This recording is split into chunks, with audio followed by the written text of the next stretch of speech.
It's like right here.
Hello, everybody, and welcome to the Untitled Sickos Project, where the preseason has started, and not like like the Hall of Fame game preseason, like the preseason has started. But you want to know something? That doesn't mean that we can't stop doing these things. I'm Bears fan, and I have 4 lovely co-hosts alongside me today.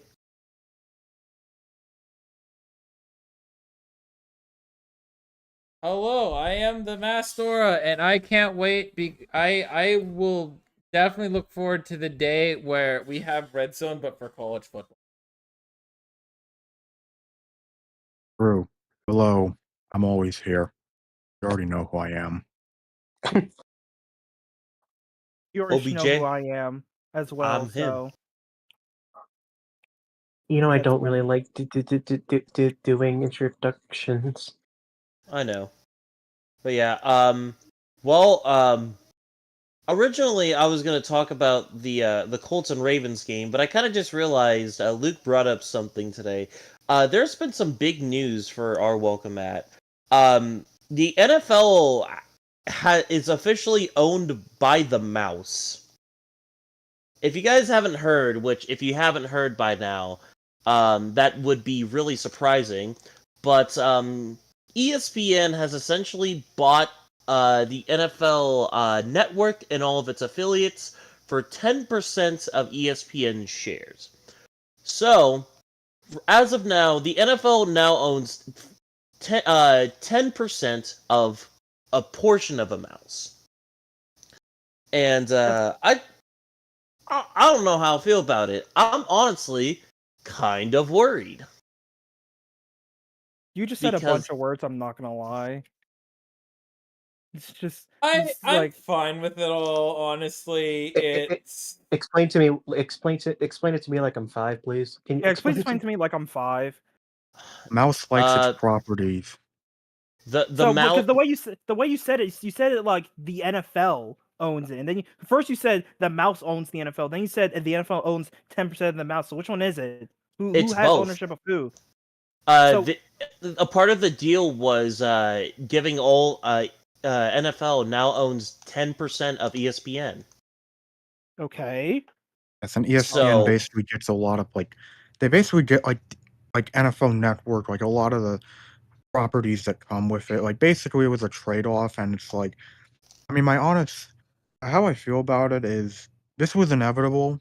Like this was very inevitable because it had been rumored for well over a year now that something was going to happen with the NFL Network, and there had been rumors about the NFL, the NBA, NHL, MLB, basically all the leagues, all the major leagues have basically considered investing in ESPN or basically taking a stake in it. And now we've seen the NFL do it. And as a result of that, the NFL Network is now with ESPN. Yeah. And the funniest thing about it all, too, is nothing much is really changing, even though there's so much stuff that would be of the benefit for the entire world and for the sports world. And that would be, being able to watch Red Zone be on NFL Plus, not through your mobile phone, because you could have been able to watch it through ESPN Plus in that case. But no, the NFL wants you to buy a Sunday ticket, and they want you to go fuck yourself.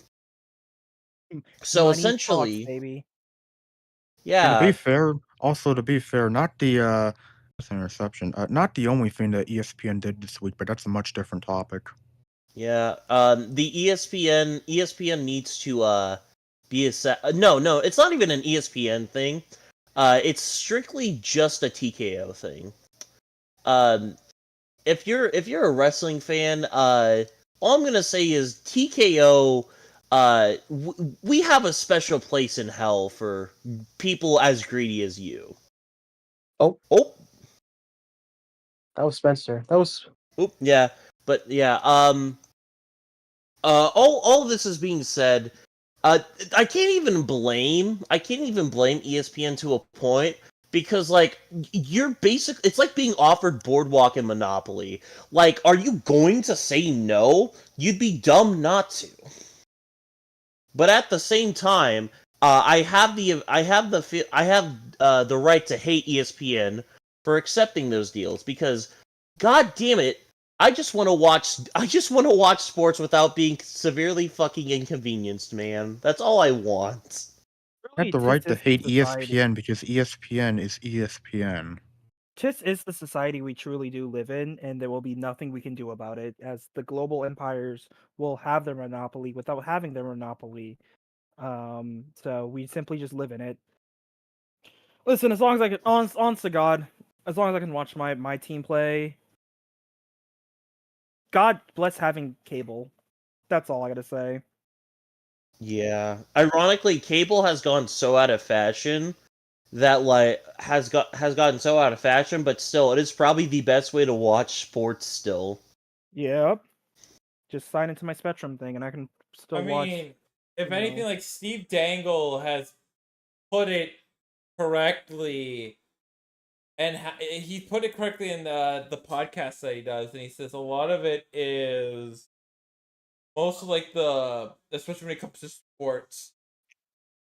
Streaming was supposed to make things more convenient, but like we've had this weird opposite effect where it's more inconvenient than it's ever been. Oh yeah. Trying to. I mean, yeah. I think a Great. lot of it's also the fact that there's so many more streaming services than there used to be because so many are trying to take advantage of the market, and now it feels like so many, and by so many, I mean basically every single streaming service is basically doing their best to take advantage of the customer. It's because the NFL is on so many different things that you have the things that are on Netflix. You have Peacock doing Sunday Night Football, ESPN Monday. It's like so many streaming services and networks have so many like rights to different sports things. Mainly, I guess I can only talk about football, so it's kind of I'm blessed to have it, but it is really annoying to be like, you're telling me I need to have all these things to watch all these football games. And that's if you're like a diehard football fan. Like you're like, I want to watch all the football content. This doesn't really affect the people that I just want to log in. I just want to go to freaking Fox 5 and watch the Falcons play. And that's all I want to do. Like, so those people aren't hurt, but the real like football people will chill out because they know the NFL, ESPN, they all know we're still gonna do it no matter how much we complain. We want football, so we're still gonna do it. So We'll fall it's a for it cycle. every time. It's a sock. Yeah, it's and this low key. Sorry to go on like a tangent on something, but this is just anything. Like no matter how much we complain, little noise is gonna be made because like there's little noise is gonna be done about the NFL, outsourcing all their games to different networks. So we will just simply live on their thumb for the rest of our lives. And as long as Look, the ratings keep going up and they keep If making money, if they it's keep no making problem money, for them. baby, it will keep happening. look, I will at least say this in fairness. Like with the Thursday night football and like Sunday night football, I can at least accept what they're doing with that because you can still watch it for free for the most part. You want to know how much a TV antenna costs? It costs like $20. And 9 times out of 10, you're going to get your local Fox, NBC, and CBS station wherever you live. And that is relatively fine, like for the most part, for most people.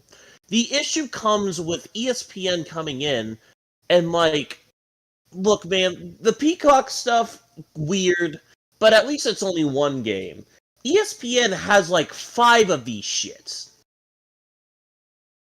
Like 5 fucking different games. Like, do we really like? It's just so annoying. Well, think of it think of it. You've got Netflix. You have Peacock. You're gonna have ESPN Plus. You're gonna need to have everything just to watch the NFL. I mean, Like I said, it's mainly affecting those that want to watch multiple football games. Because if you just want to watch your team, you're not going to be too much affected. Like unless your team plays on primetime, unless you're like the Carolina Panthers, you will just play your 1 o'clock games and you will be happy, and that's all you have to worry about is your 1 o'clock games. But like that, like I said, this mainly affects people that want to watch, like us, that want to watch more football and don't just watch their own teams. Yeah. So if you're like a casual, this will not affect you at all. Which, hey, you know what, NFL, He give you missed the props. extra point. You know how to the people that want to watch more football. You sure know how to get the money out of them. So respect for your business practices in terms of your own self making money. Look, and like if there were free alternatives that weren't 7Cs, I wouldn't even mind finding a way to make it work. But the issue is that's just impossible. oh, You're not. Because one thing that I will say is like when you do sail the 7 seas, everybody knows streaming. It's reliable. They have if one gets shut down, another's gonna pop up. They've even said they've got like backups for backups for backups, and unless it's like they get somehow and the government like comes in and actually like shuts them down, they won't be ever really affected. But like the thing is, when you do their streams, it works like maybe 90% of the time. But then there's that 10% of the time where it might not work, and what if it's a critical moment? And that's just yeah, I mean I'm gonna have to use it definitely during college football season because there is no paid alternative to get any college football games on Fox on DAZN.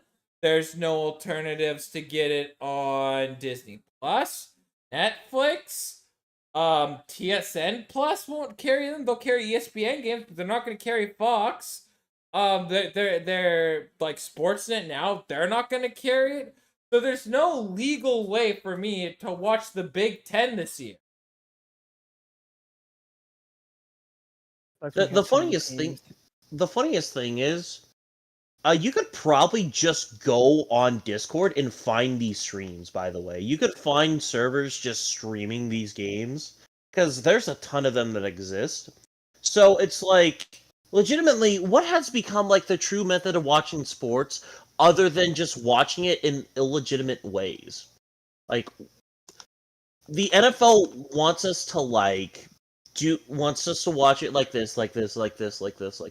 If it was readily easy to do, I would do it. But it's not. It's complicated, it's hard, and they're just simply not doing it for the convenience of us. So I think as consumers, we should be obligated to find ways to make it convenient for us. Because if they're not going to do it, then we should. This is true. This is true, but I hate being that one. I hate being the negative guy like I always am, but it is just like, yeah, no, this is not a problem that is going to be fixed because the NFL keeps growing. Even this is still a problem. The NFL keeps growing. So it's like, I don't think they're like, oh, guys, people are illegally watching our streams. You're telling me we got $50 million? Well, say no. Like, I don't think we're ever going to get back to just simple, like, watching sports in a normal way without having a billion different accounts and passwords. For the NFL in Canada, there's one place, and you will get all the games. DAZN. But yet we can't get that in America. But yet, unless if you're you in sign up for America, YouTube TV. you can't get that. It's Which only is, I mean, for like, Canadians. Well, which is like, you don't have to do that with American because like which, hey, I'm sorry, Luke, I'm gonna tell you this, but like you bringing that up, chat, with the NFL pushing into Europe and whatnot, they may hit Canadians with the American tax, or Europeans with the American tax, because they like, this is big enough like the cable like it is in the America, and the NFL's popular in other countries and cities. I mean, shoot, maybe they have to do it. If anything, they're too late for to increase my price for the subscription. I've just got my renewal notice, and they said it's $250 still. $250, by the way. In America, it is over $1,000 they have to pay. And that's for a year, correct? Yes, for one full year. And I don't just get the NFL. I get a bunch of other things that I don't give a shit about. Yeah, which is shout out to people that random things. Shout out to people that stuff that like streamings or whatever that does like student discounts. Thank you for that, because I only use Peacock for the NFL and WWE, and that is it. Like, but yeah, no. Listen, Sunday Night Ticket is a good in concept, but me personally, doesn't really. Too expensive, man. Just dude, the fact that it's $500 and you don't even get you just get the games on Sunday, not even Sunday nights.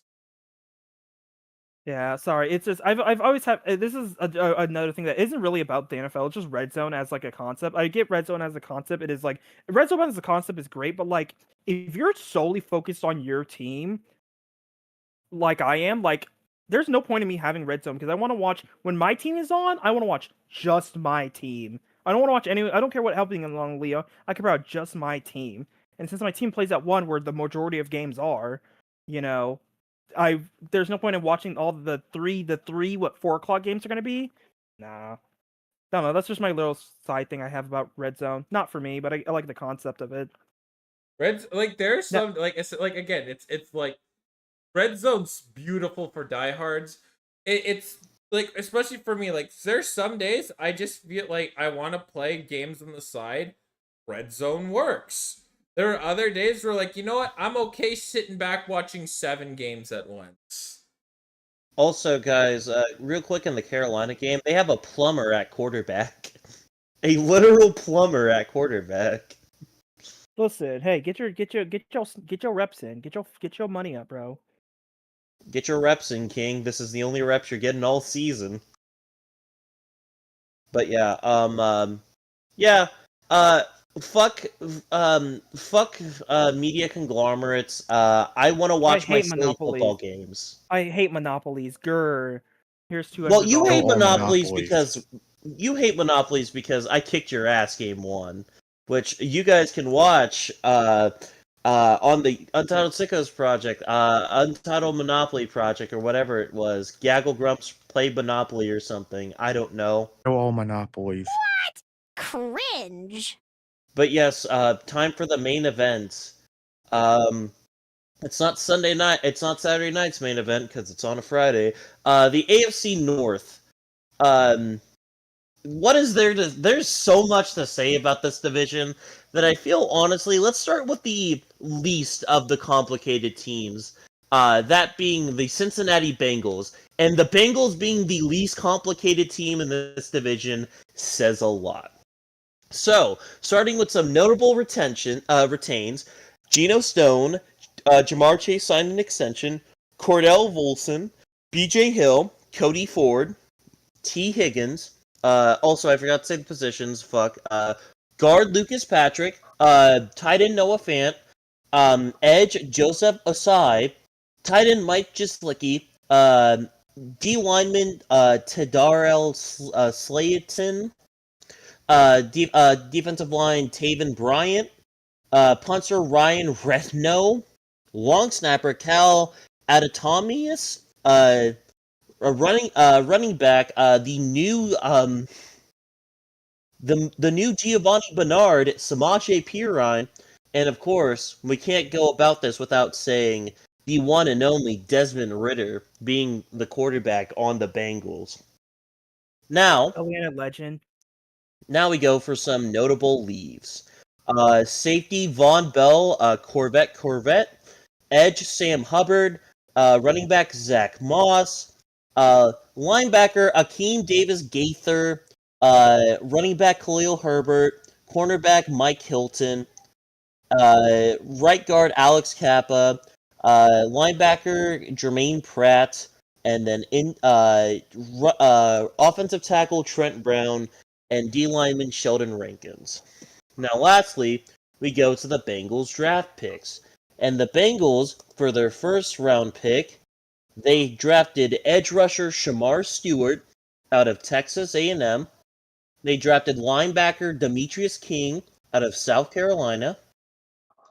They drafted offensive guard Dylan Fairchild out of Georgia. In the 4th round, they drafted linebacker Barrett Carter out of Clemson, and then for their grab bag, they got offensive tackle Jalen Rivers out of Miami, and running back Taj Brooks out of Texas Tech, which is a sneaky good pickup. Now, guys, unfortunately, the Bengals are too broke to fund our podcast anymore. The poor Bengals can't afford us. So we're gonna have to hold out for the rest of the stream, guys. Yeah. What is his deal, bro? Sorry, like, dude, like, oh, I'm not gonna. Why? please explain. You more informed NFL fans, can you please explain to me why would you purposely hold out to play for a team? It's not even like an LA or Eli situation where it's like, I'm not gonna play for you, so give me to another team. That's just, I don't want to play for the team that drafted me, bro. Like anyone else is gonna get you, bro. Like they're already saying, like that already seems like a character issue already. I'm What also other team pretty is sure gonna want to pick you up? that did get figured out. Here's the thing. I looked more into it, and from what I heard, this does seem to be a little. It is a little more like the contract details from what I saw are a little more common than what I initially thought, and apparently, like this is more than just like a Cincy thing. It's just there seem to just be disagreements between Stewart and the Bengals, which at first I saw a lot of people, like the majority of people were definitely on Stewart's side, but over time I started to see more people start to just, I don't know, I saw more people starting to kind of turn on Stewart here. And I'm not the most informed to talk about this situation, but I'm just saying what I saw here. And I don't know, it's a weird situation, that's for sure. I will say this, I'm never going to hate on a player trying to get money, because look what happened to Rashawn Slater. He is out for the season now, and he just got paid. If I'm like a Micah Parsons or anything, that's a reason why I'm holding out, because my career can just be over in an instant. And this team won't pay me the money that I feel like I deserve. I get character issues can sometimes come up, but I think it's more than fair to be like, hey, I want to know that in case that I go on go and have a career-threatening injury, I have the money to sustain myself. I don't think that is, in my opinion, unfair to ask. No, that's true. That is true. It's I guess I'm just like, mainly just like, wasn't dude, with, you were setting a precedent. wasn't the like just to, I just got this just for my noggin. This with Shamar Stewart, it was over like language of the specific contract. terms in the contract. It wasn't necessarily the money, it was more of like injury guarantees, if I am mistaken. Yeah, and That's that's a fair thing to ask. That is. Like why? So like that okay, whatever. The whole Trey Hendrickson situation, nah, I get that. Yeah, It's the whole the Trey Rashawn Hendrickson Slater. situation, yeah, that is a yikes. You are refusing to pay your best player. I think that says more about you as an organization than it says about him as a player. No offense, if you aren't willing to fork over the big bucks because you care about him that much, then I think that says a lot about how you run your team than it says about anything else. Like if Cleveland can do it with Myles Garrett, then you can do it with Hendrickson, Cincy. Billionaires wants to save it. Their dimes, man. Oh no, the billionaire wants to save enough money for another yacht. game? Oh no. We won a game? We truly do just live. We truly do just live in a society. Did they ever figure out the thing with Trey Hendrickson, or is it still ongoing? I think it's still ongoing. Yeah, listen, it's like you guys have the money. Like, just do it. You guys want to win a Super Bowl, right? Just do it, man. Just give them Especially considering, money, man. especially considering how god awful the Bengals defense was last season. Yeah, like, and dude, just imagining how much worse it would be if you didn't have Hendrickson out there. Like Bengals, just do it. Like, just your defense. They made a joke about your defense at the NFL honors. They made a joke about your defense. How Also, let this too, dog stand you up on live television, bro? Lock also in, too, man. they said also too, the Bengals starting defense got dog walked by the Eagles number 2s last night. Like that is kind of sad. Like Getting the put by Eagles Tanner 2s were McKee. dog walking you. Like lock in, twin, lock in. It's like two Bengals, just like I think like with the you want to win a Bungles, Super Bowl, right? How do you guys earn everybody's respect back and then immediately lose Piss on it. That's Well, my big thing about it. Well, that's simple. Money was involved, and money fucking ruins everything. In most things. In fact, that oddly transitioned from our topic earlier today.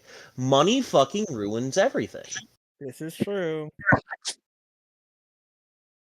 Money sure does, like, just... Yeah, no, Bengals, you guys may not... I don't think you guys... Bengals, you are an interesting team because you are... Joe Burrow's getting that no help man. Like last season was the definition of legitimate no help man. Like, Burrow's playing an MVP level and probably could have won MVP if you locked in Twin. So this is, you know what, we're defining this year for the Bengals as the lock-in Twin year. Like, lock in and, like, get to the playoffs. You are a playoff Super Bowl caliber team if you just like locked in on defense. They're a Super Bowl. No. They're a Super Bowl contender if they have a mediocre defense. Believe it or not, the AFC North is a kind of bad division. The Steelers are an easy father team against a team that has great potential, like the Bengals. Then we go over to the Browns, which 6 quarterbacks, and then the Ravens are tough, but like the Bengals have the Ravens numbers, so it's not like it's impossible or anything. They did lose to them last season, though. They did lose to them last season. But again, if they locked in Twin, if their defense locked in Twin, like, True. they could have beat the Ravens, bro. Like, again, this is the Bengals are the lock-in Twin, bro. Like, Bengals, this is your... I'm talking directly to the Bengals themselves, I guess. Just like, dude, like, get your money up. Stop getting your funny up. Go ahead and sign this man Trey Hendricks. I'm gonna start sounding like Scooter Magruder, bro. Like, go ahead and sign him. Like, get your defense ready. Joe Burrow, Joe Shiesty will shice on everyone, bro, and win MVP if you, like, get a defense. You guys can win the division. You got, like, the Bengals have the ability to make the Super Bowl. They've already made the Super Bowl in the Burrow era. They have the potential to make the Super Bowl, but they keep, like, you can't keep dragging the boulder of your defense. Joe Burrow can't drag the boulder of his defense. The boulder needs to start getting legs and help Joe Burrow out. Like, that is literally it. It is like Joe Burrow, tried to put the team on his back, but the defense kept breaking his back. So it's like the boulder needs to stop showing that it's just a rock and show that it can actually move. Yeah, start rolling. Make sure the boulder can roll. Like, again, and that last season proved that literally Joe Burrow is, like, playing at an MVP level, but cannot win games because his defense is not helping him.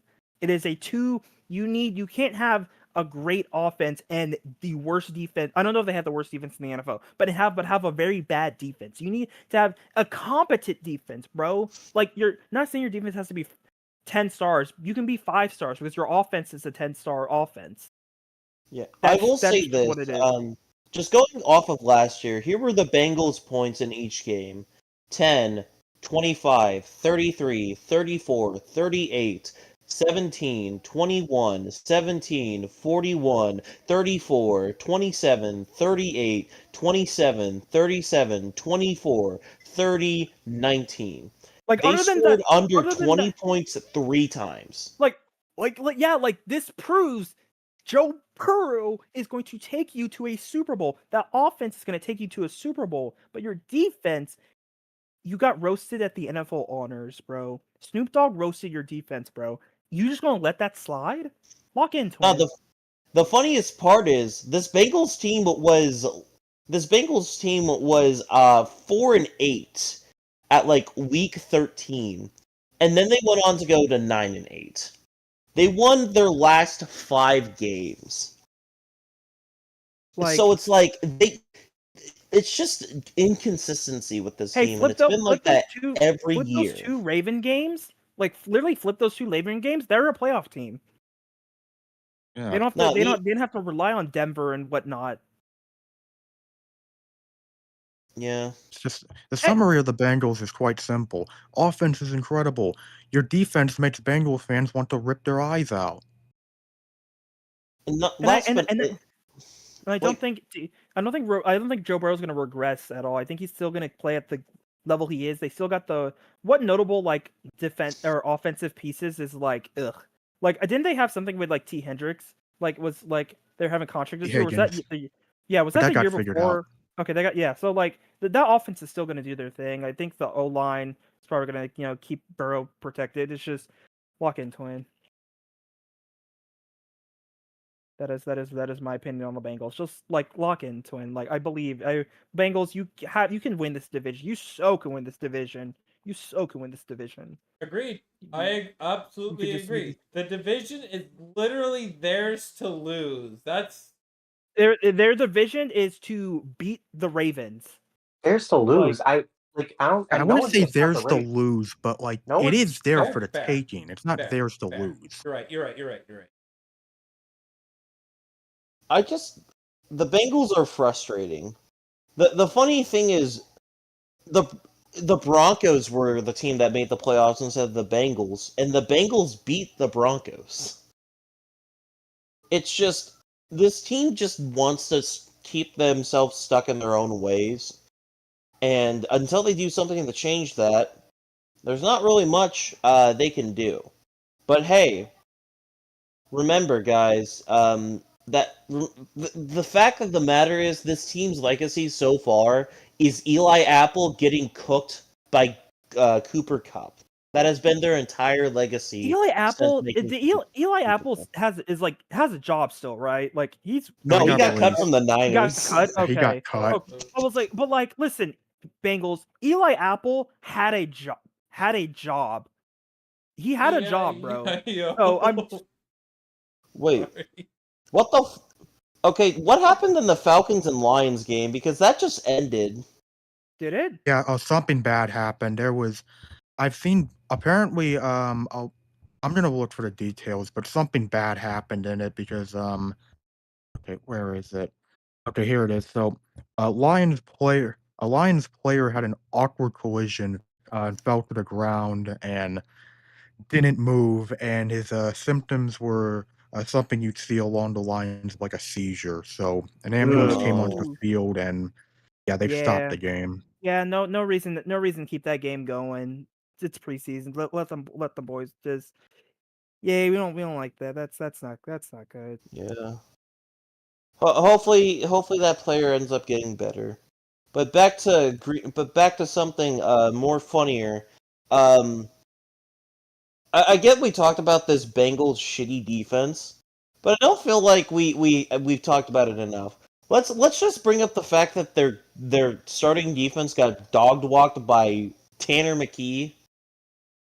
252 passing yards, 80% completion rating, 20 for 25, and 2 tutties. You got bitched on by the Mormon missile. That is concerning. Yeah, no, that is if you're like, was it full starters or? Now, granted, Full starters. Okay, now granted, I'm gonna say this to give them the benefit of the doubt.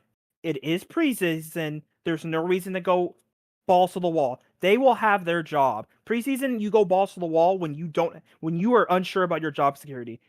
That defense probably was not playing up to their standards. But the problem is that you guys have the standard of this team sucks. So I think that defense, either they were trash, like they're just a bad defense, or they weren't playing at their fullest ability. And the third option is you're going to be made fun of because even if you say you weren't playing at your fullest ability, bro, your past history doesn't help your case. So I'm going to give them the benefit of the doubt that they were not playing at their fullest. They were not playing balls to the wall. I'm going to give them the benefit of the doubt. One last thing. The fact that Joe Burrow and Jamar Chase were dotting up some fuck-ass dude from like Holy Cross University who's like 20 years old and who's barely been at the NFL level long enough to understand how this shit works. I love seeing that video of like that video of that kid that's like that kid is not 8 years old. He is not that kid is not 8 years old. But yes, I don't know, man. The Lock in Bengals twin. are Lock in twin. a what if team. Like, what if they just locked in and decided to, not be stupid? Again, that's what this season is lock in twin. I mean, I don't think anyone's job security is any executive or is Zach Taylor's head on a swivel this season? Probably. Is he on a hot? Here's the thing. It depends on how the season goes for Cincy, because I feel like the fact that the Bengals did win those last 5 games and finished a game out of a playoff spot after being 4-8, that probably saved his job, but it didn't save everyone's job because Lou Anarumo got told to fuck off with how bad that defense looked last season, and for good reason. Which is really funny, because it is really funny with the Bengals defense. I know we're just beating a dead horse here, but it's really funny how the Bengals defense for a while was actually it actually had some years where it didn't look like a bad defense. It actually looked kind of solid at times, but last season it just fell off so hard that it costed Lou Anarumo's job, who's now in Indy now as their defensive coordinator. So all I will say is that the biggest coach for why the Bengals failed last season is gone, but that security for Zach Taylor is only going to get lighter. It's not going to I get think better. shoot. If I'm in low key, what do you think is a disappointment? What? Okay, no. Let me rephrase that. Let me actually flip it. What is expected of the Bengals this season? Do you think going into it? What is the expectation? Playoffs, 100%. Yeah, No. we'll make the playoffs. Be more specific. I think Win a playoff game. I think it is make the dance. Listen, all teams strive to make, but I think it's a disappointment if the team does not make it to at least the championship game. Because it's because of Joe Burrow and that offense. That offense, and you named out the scores. This offense can work. This offense, if they I don't know, if this offense just sniffs a little bit of smelling salt, can become better than the 2013 Broncos. This offense can put in that work. The problem is this defense is a big boulder. It's like this. Listen, Joe Burrow can only be the syphilis guy for so long. He this boulder needs to pick up legs and start moving. Syphilis guy, Sisyphus. Whatever. What is Sisyphus? Whatever. Basically, the Bengals are a disappointment, honest to God, if they don't make the championship at least, because they have much potential. Joe Burrow, the syphilis guy. That sounds really funny, but they have so much potential. Unless anyone has something else to say, I'm ready. We can do floors and ceilings. Last thing to know about the Bengals. I know we're talking about, is Zach Taylor done? No. Zach Taylor's not done. They kept Marvin Lewis for 16 years! Zach Taylor's going to be the Browns head coach for a long time. And Mark Lewis is their most winningest head. Mark Lewis is their most winningest head coach. So yeah, he was. Can we all agree he was there probably about 10 years too long? I would say a couple years too long. It was the 2015 game against the Steelers, or 2015 playoff game against the Steelers. That's when it all should have come to an end, but unfortunately, that's not the case. But we'll get to it. It was Vontaze. It was Vontaze. I know, but you got to have your players under control.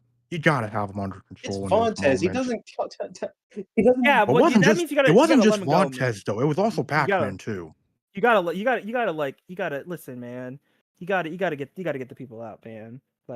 Also, you got to win a playoff game at some point. Which, hey, thank you for the Bengals. That's no longer their problem, but your bigger problem now is your defense. Yeah, just again, I'll say my final thing on the Bengals: lock in, twin, bro. Please lock in, bro. The Bengals literally. It's because it's infuriating. I'm sure this is infuriating for Bengals fans. That they literally can do it. They have shown they can do it. That defense just will not lock in. If they lock in, that is it. Bengals lock in, twin. That's all I'm saying. We did it! Twin. We got the fucking Wi-Fi to work. Yes. The Wi-Fi anywhere you go. Yeah. Hey, that's a talking about. Let's go. Yeah, let's go. You can leave now, Ren. Yes, I can actually use the fucking internet. Yeah. Feel free to get the fuck out. By the way, yeah. No, he's here. We have our 6. Anyway, what Anyhow. all did I miss? We told the Bengals to We lock in. torched the Bengals. Yeah, Like we told the Bengals to lock in. we torched Right. the Bengals like every other defender's gonna do to their DB this year. Like not defender. Every other wide receiver's gonna do to their DB. Okay. Torched them like the Eagles' second offense did to their defense last night. Tanner McKee season. All right. So, here's my thoughts on the Bengals. At this point, Joe Burrow has to be out of excuses.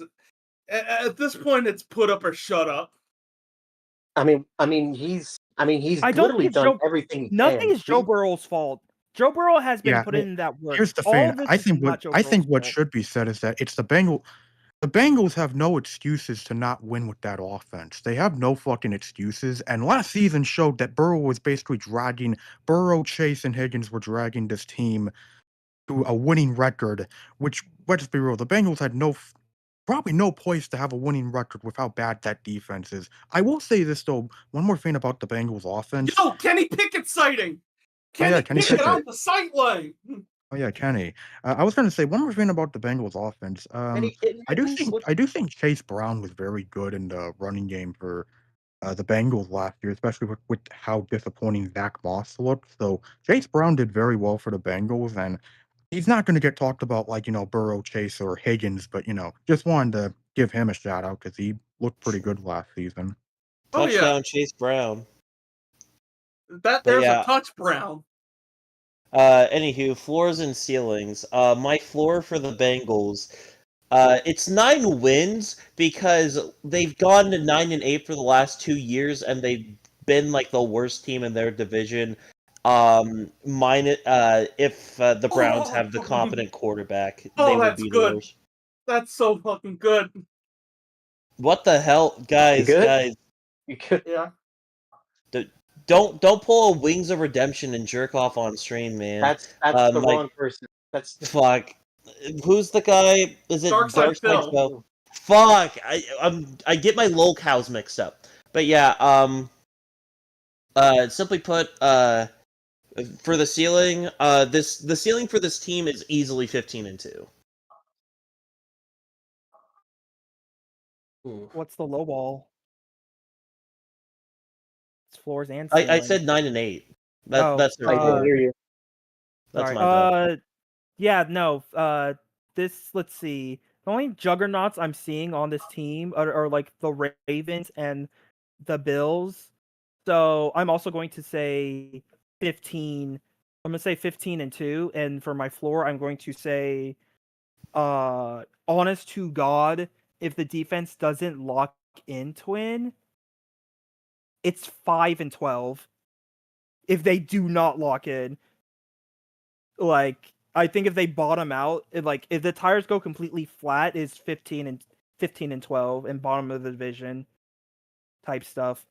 I mean, I agree with that floor. I do agree with that floor because I think they'll get some easing pickings from the Browns and the Steelers, but I feel like these other teams, like we got the mysterious Cardinals are on the schedule. Intimidating Cardinal. The Cardinals have been playing spoiler. They have been the dark horse like trap game masters. I'm calling them. You know what? I'm calling them the Yu-Gi-Oh team. Their trap card will be nasty and they will sneak up on you. So, the Bengals can be bottom of the division. Honest to God, if that defense doesn't do something. Yeah, and I agreed with your floor on the Bengals because I can see 5 wins being their floor. I mean, they'd be the most exciting 5-win team in NFL history, but it's very possible if their defense is as bad as it was last season, and God forbid it's somehow worse, I can see 5 wins as the Bengals' floor.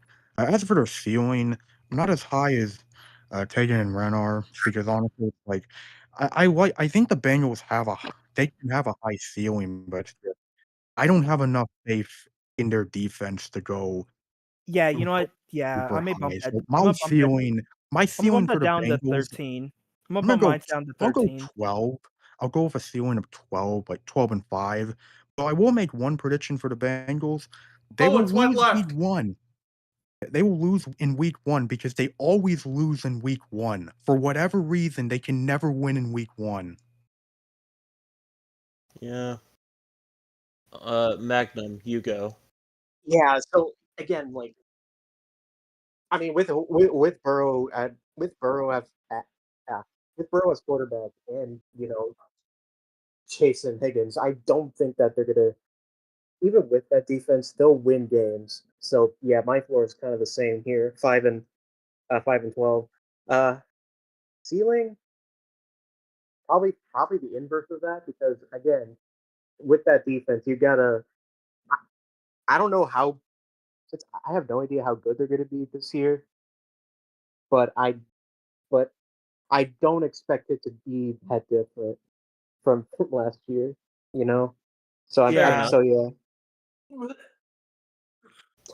12-5. That's fair. I'm gonna go. I think their ceiling, honestly, it's 13. I'm gonna go. Their floor is probably 7. Realistically, we'll see it 9-8 Kiddo with the number 1 offense, but yet 32nd ranked deep. It is possible. People have made it very far with the 32nd ranked defense. But Just look at Aaron see, Rodgers. I don't think it's gonna happen with Cincinnati.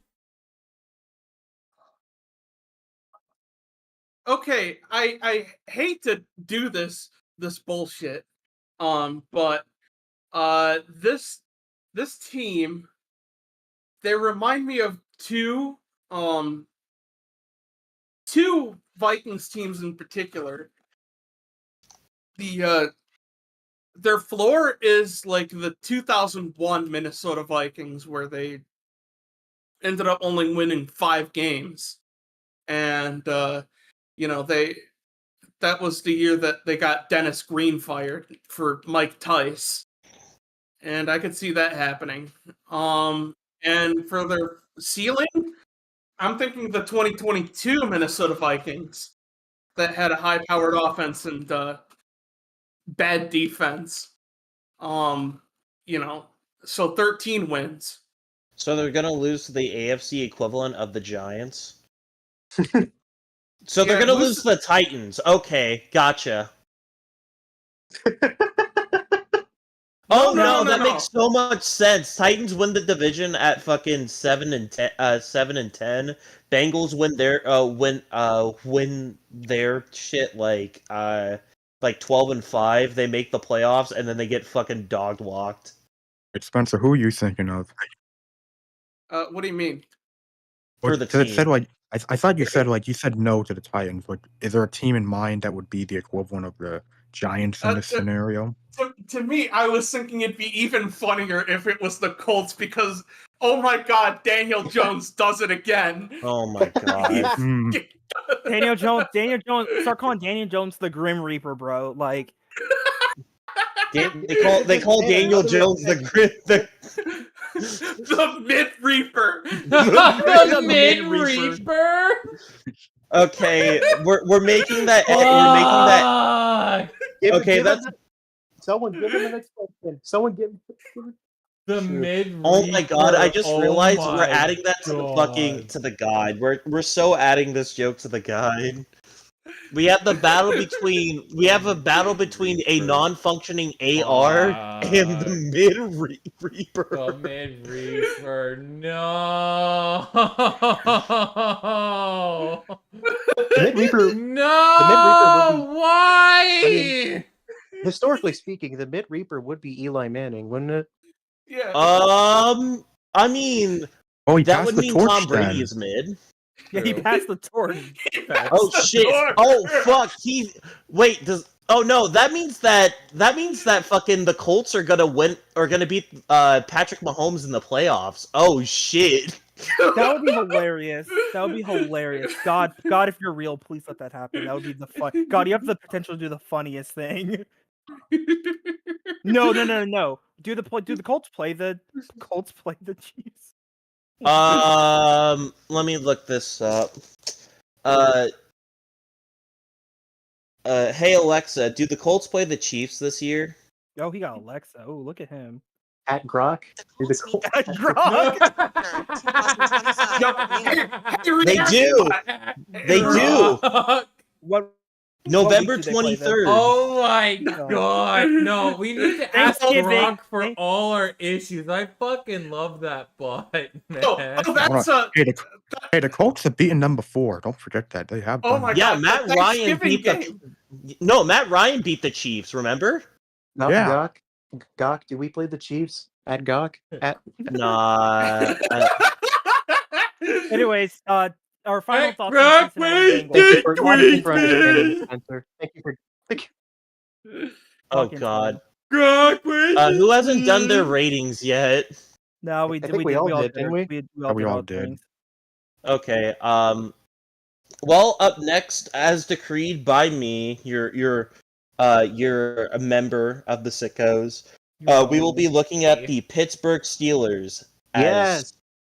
Hey, I already know what my floor and ceiling is. They're the same thing, 9 and 8. Oh, hold on, wait. I have a soundboard for this. Stream may not be able to hear this, but Yep, the insert. All right, By the way, let's yes, go Stream Steelers. did hear that. Stream did hear that. let's go let's go. stream. Yeah. Oh god, fucking. Okay, so how about Aaron Rodgers, huh? How about... 1 sec, I gotta get through the additions and subtractions as decreed by yours truly. Oh my good, Nick, you're Well, 0 for 3 so far. starting off, the Steelers re-signed edge rusher J.J. Watt. They traded for cornerback Jalen Ramsey. Traded for That's wide TJ receiver. Watt. You said JJ. Fuck. J.J. Watt's little brother, T.J. Watt. JJ Cornerback JJ Watt's been retired for a while now. That's why I'm confused. JJ. They traded for wide receiver DK Metcalf. They signed wide receiver Robert Woods.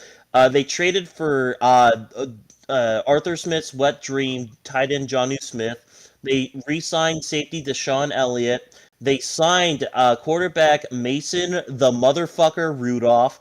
They signed linebacker Malik Harrison. Defensive lineman Daniel Uike. Safety Chuck Clark from the Jets. And they also signed running back Kenneth Gainwell from the Eagles. Super Bowl champion running back Kenneth Gainwell. And then to finish it all off, they signed cornerback Brandon Eccles from the Jets, and they re-signed Jalen Warren to the team. Now, getting into some of the losses on the team, they lost defensive line Larry Ungbenjobi, one-day Bear legend, safety DeMonte Casey, who went to the Browns, Dante Jackson to the Chargers, cornerback, Najee Harris, running back, to the Chargers. They traded George Pickens to the Cowboys. God bless his soul. They traded away Minkah Fitzpatrick to the Dolphins. James Daniel, Bear legend, signed with the Dolphins. QB Russell Wilson signed with the Giants. QB Justin Fields signed with the Jets. And QB Kyle Allen signed with the Lions. The biggest loss there, of course, being Kyle Allen. And also they lost Elandon Roberts to the Raiders. And to finish it all off, the Steelers didn't have Van Jefferson money, so he went to the Titans, and so did Dan Moore Jr., offensive tackle. And I feel like you forgot a really big loss. That they lost their dignity by signing Aaron Rodgers. Funny enough, he is not on here for some reason. You just I don't know why. We'll get to it. No, it's not. It's not on Over the Cap for some reason. He's not on here. It's all right. Go. Continue on, But and then we'll talk. lastly, for the draft picks, they drafted defensive tackle from Oregon, Derek Harmon. They drafted the greatest running back of all time. There's no other running back that was drafted that was better than him. Caleb Johnson out of Iowa. In the 3rd round, they drafted edge Jack Sawyer out of Ohio State. They drafted the best defensive tackle in the draft. No one else was available. Yaha Black from Iowa in the 5th round, and of course they drafted the one and only Natty champion Will Howard from QB from Ohio State in the 6th round. And last but not least, to finish off, they drafted linebacker Carson Bruner from Washington.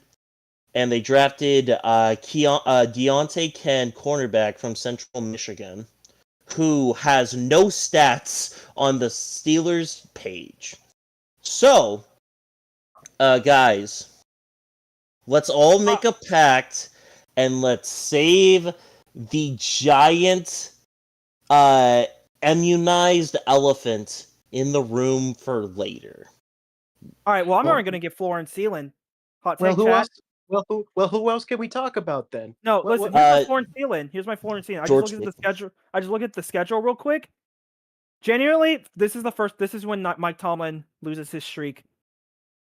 That's all. They will lose the. Nah. Listen, looking at the schedule, bro, it's not an entirely hard schedule, but it's not an entirely easy schedule because a lot of these teams improved in a bit. Like the Bears improved. The Vikings are probably going to still be pretty good with McCarthy if he, keeps the magic. The Chargers are like the Colts, but listen, the Steelers feel like they lost a lot that kind of made them their like identity. I mean, like, having TJ Watt, that's cool. That's good. Like, that's cool.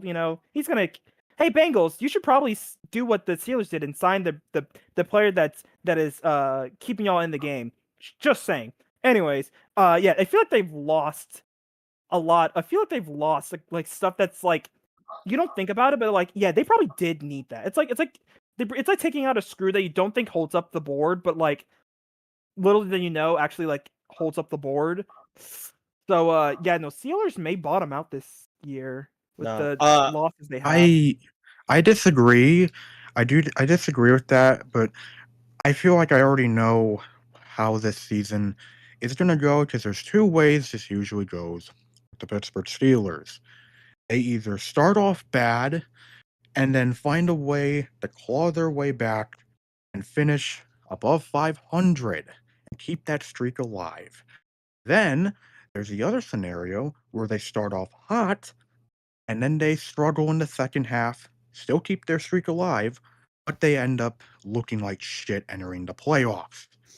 And in each scenario, they end up losing in the first round, all while a massive locker room controversy happens in the background. And granted, I think we can talk about locker room issues, we can talk about, culture, and we can talk about all of that without having to mention the elephant in the room here. But if I do want to talk about something with the Steelers, Like, out of Days of Our I want to Steelers, see I'm 4 tight ends on the field. I want to see No! 4 tight ends I on the want field I for want a play. No, Agreed. we don't. I'm That so is a down. freak I'm of so nature. down. We want to see 4 tight ends. Listen, that. Back in the day, We we need used to that. kill people for saying that. Taegan, you talk We about used to- Iowa so much. Iowa isn't Iowa God like damn it, tight end Iowa should you? copy that. They should do that. Yeah, No, we I want 4 shouldn't. tight Because ends we in don't need to the give Kirk Steelers. Ferentz more shitty ideas than he already has. That No, is you an need- Taegan, abomination you to the need game to- of you need to football. try 5 We tight kill ends. people like Could that. it be any worse than the bullshit he runs now? I want 4 man. tight ends on the field. 4 I want tight to ends. see. 4 tight ends. I want 4 Hunter. tight Listen, ends. Tight 4 ends. tight ends. Tight 4 ends. tight ends. Tight 4 ends. tight ends. We One put more people like game. you on. One more We game. put people like you guys on lists. Taegan, Like what on is more gritty than just big? Listen, Big E once said, "Big meaty men." I want big. Listen, you want the tush push to work, baby? Put 4 tight ends. 4 tight. Listen, I'm saying pistol formation, but you got 4 tight ends. For a tight end at QB, running back, halfback, fullback at tight end, bro. And you half can of them go. are going to be chugging at the speed of eventually. They're going to be running at the speed of it'll happen when it gets there. 4 and 4. You're 4th and 1. season on the line. We either go under Just 500 put or we 10 keep the streak linemen on the alive. field in that case. Just make 10 4 fucking linemen tight run. ends, big meaty, and you just make that Big math. meaty claws. What did you I'm say, saying- punk? Big meaty claws. Well, we That's all I put gotta people like you in certain places, you know. Listen, But all on I'm saying a is real note, fake tight ends, please. fake outrage over. I don't care about the 4 tight ends thing. I would love to see it out of morbid curiosity, but we all admit that is just an inherently freak of nature thing, and that it's almost godless in a way. 4 yeah, that is tight like- ends. that is football to its like purest. No, like, it's not. rugby. That is not No, football. You want to that know is what I fu- figure That football is is? rugby at its purest form, baby. Just again, 4th and 1. Listen, the tush push works because of the amount of mass they have at the line. You're telling me we're gonna add more mass and they just go. They just go. Listen, a linebacker ain't about to like if you got some 300-pound man and you got like some scrub 212 linebacker, bro. That 300-pound tight end is about to spread his tight end, bro. Like it's gonna be bad. It's just I'm telling you, 4 tight ends. Jesus Christ, dude. 4 tight ends just go. Look, man, I think we should make it so that like people should want to play football, and I think the better objective is just putting 4 linemen at tight end. Thank you very much, and make them try to catch the fucking football. I feel like that sounds pretty amazing. You're complaining about the speed being eventually. Imagine how bad it is with the O-lineman. Yeah, but it's funny. Like, here's the thing. They have 1 fast tight end. You want to know what the rest of them are going to go? They're not going to be funny. They're not going to be funny slow. They're just going to be annoying slow. There is such a thing as annoying slow. You know that, right? If it's 4th and 1, just have them do like just push at the line, like make it look like a tsunami. No, just do it like that one SpongeBob episode where they go, "We're gonna take it here and push it elsewhere. We're gonna take Bikini Bottom and push it somewhere else. Push, push." Listen, Anywho, we haven't even gotten to the main thing of this. And I'm not even talking about the immunized elephants. We missed out on some truly glorious football, guys. The Steelers suck as an organization because they didn't have George Pickens and DK Metcalf share the same field. Mind you, George Pickens, DK Metcalf, and Arthur Smith in one locker room. To be a fly on that wall. It would have been absolutely glorious, man. to listen in on that conversation. Not to mention, you tell me you want to put me at what? You want to put me at center? I'm not playing no center. That's George Pickens. Nah, legitimately, it is probably better that they're not on the same team because I think fist fighting your opponents is one thing. Fist fighting your teammates and getting yourselves both ejected would have been the funniest shit imaginable. Yeah, because who's going to stop you? The other team is going to just let you go. They're not going to break this up. They're just going to honestly, I feel like DK Metcalf would have literally recreated that one scene from The Incredibles and just throw George Pickens through a wall. I think DK Metcalf to Michael Irvin, bro. Like it just slashed someone's eye. Like, I think I don't know. I get where those like inter-team fights come from because I feel like if I were on the Browns and I had to protect Deshaun Watson, I'd throw hands. That's a conversation that I want to know. I want to know more about just that. Just like how's it feel to play on the Browns with having to protect Deshaun Watson. I'm pretty sure. Look, man, the people will do a hell of a lot of things for money, and if you just ignore the fact that you're protecting Deshaun Watson, I think it makes it go down a lot easier. Yeah, because once you're just going to the line and you're just closing your eyes in your head, Please shut the fuck up. That's the song. Please shut the No. fuck up. Please shut the fuck up. No, no, no, Please shut no, the fuck up. But he's doing the play, and you're just like, it's Joe Flacco, it's Joe Flacco, it's Black Joe Flacco, it's Black Joe Flacco. It's Black Joe What the fuck? No, I'm not even saying that. I'm just saying that because Deshaun Watson I'm is Black. sorry, It's Joe Flacco. It's Joe what? Flacco. It's Joe Flacco. Protect Joe Flacco. Protect Joe Flacco. That's like it's Joe Flacco. See- Please don't say who it is. Don't think who it is. Just protect QB. Don't think it, don't say it. Don't think it, don't say it. Yeah. No. I totally imagine now. It's fucking Tevin Jenkins is on the Browns now, which spoiler alert, he's there. But I just imagine Tevin Jenkins going, "Please, it's Justin Fields. It's Justin Fields. It's Justin Fields. It's Justin Fields. It's Justin Fields. It's Justin Fields. It's Justin Fields. It's Justin Fields." No, he's just repeating that in his head. He's so deluded that he didn't even think he left Chicago. He just sees Brown and it's like, "Oh, I'm in Chicago still." It's like, oh, I'm in Chicago now. He's still stuck in 2023. Yeah, look, man, I all to him. Honestly, I would want to be stuck in 2023 if Anyways, if Deshaun Watson anyways, was on my team. I think everyone just the- side eyes him, like just like. Just gives him Oh, you know, side they eye. will definitely side eye him when he's like walking by. They just like they make sure he doesn't see it, but they are definitely giving them that bombastic side eye. Anyways, let me play this one more time. We're supposed to be talking about the Steelers, right? We're supposed to be talking about the Steelers right guys. Uh, now. So I was just gonna say one last thing before we move on. I just imagine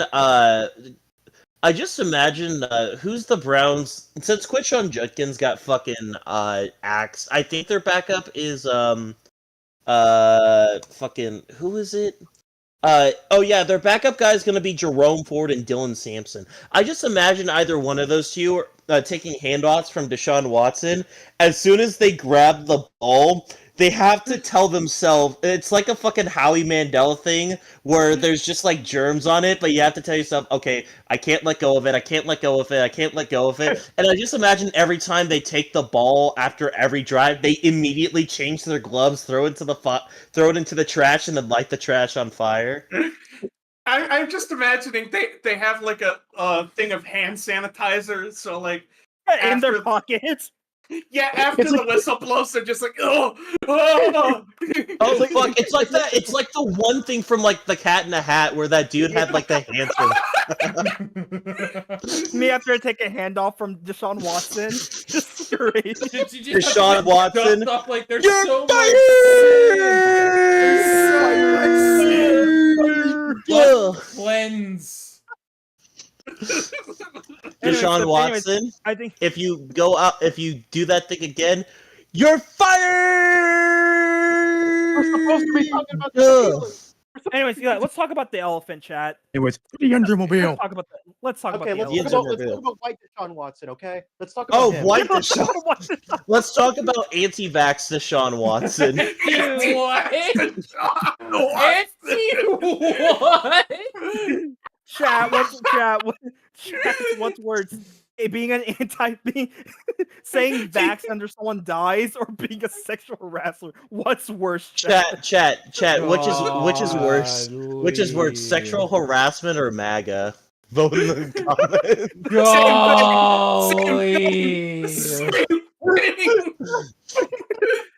Oh God, Aaron Rodgers, dude.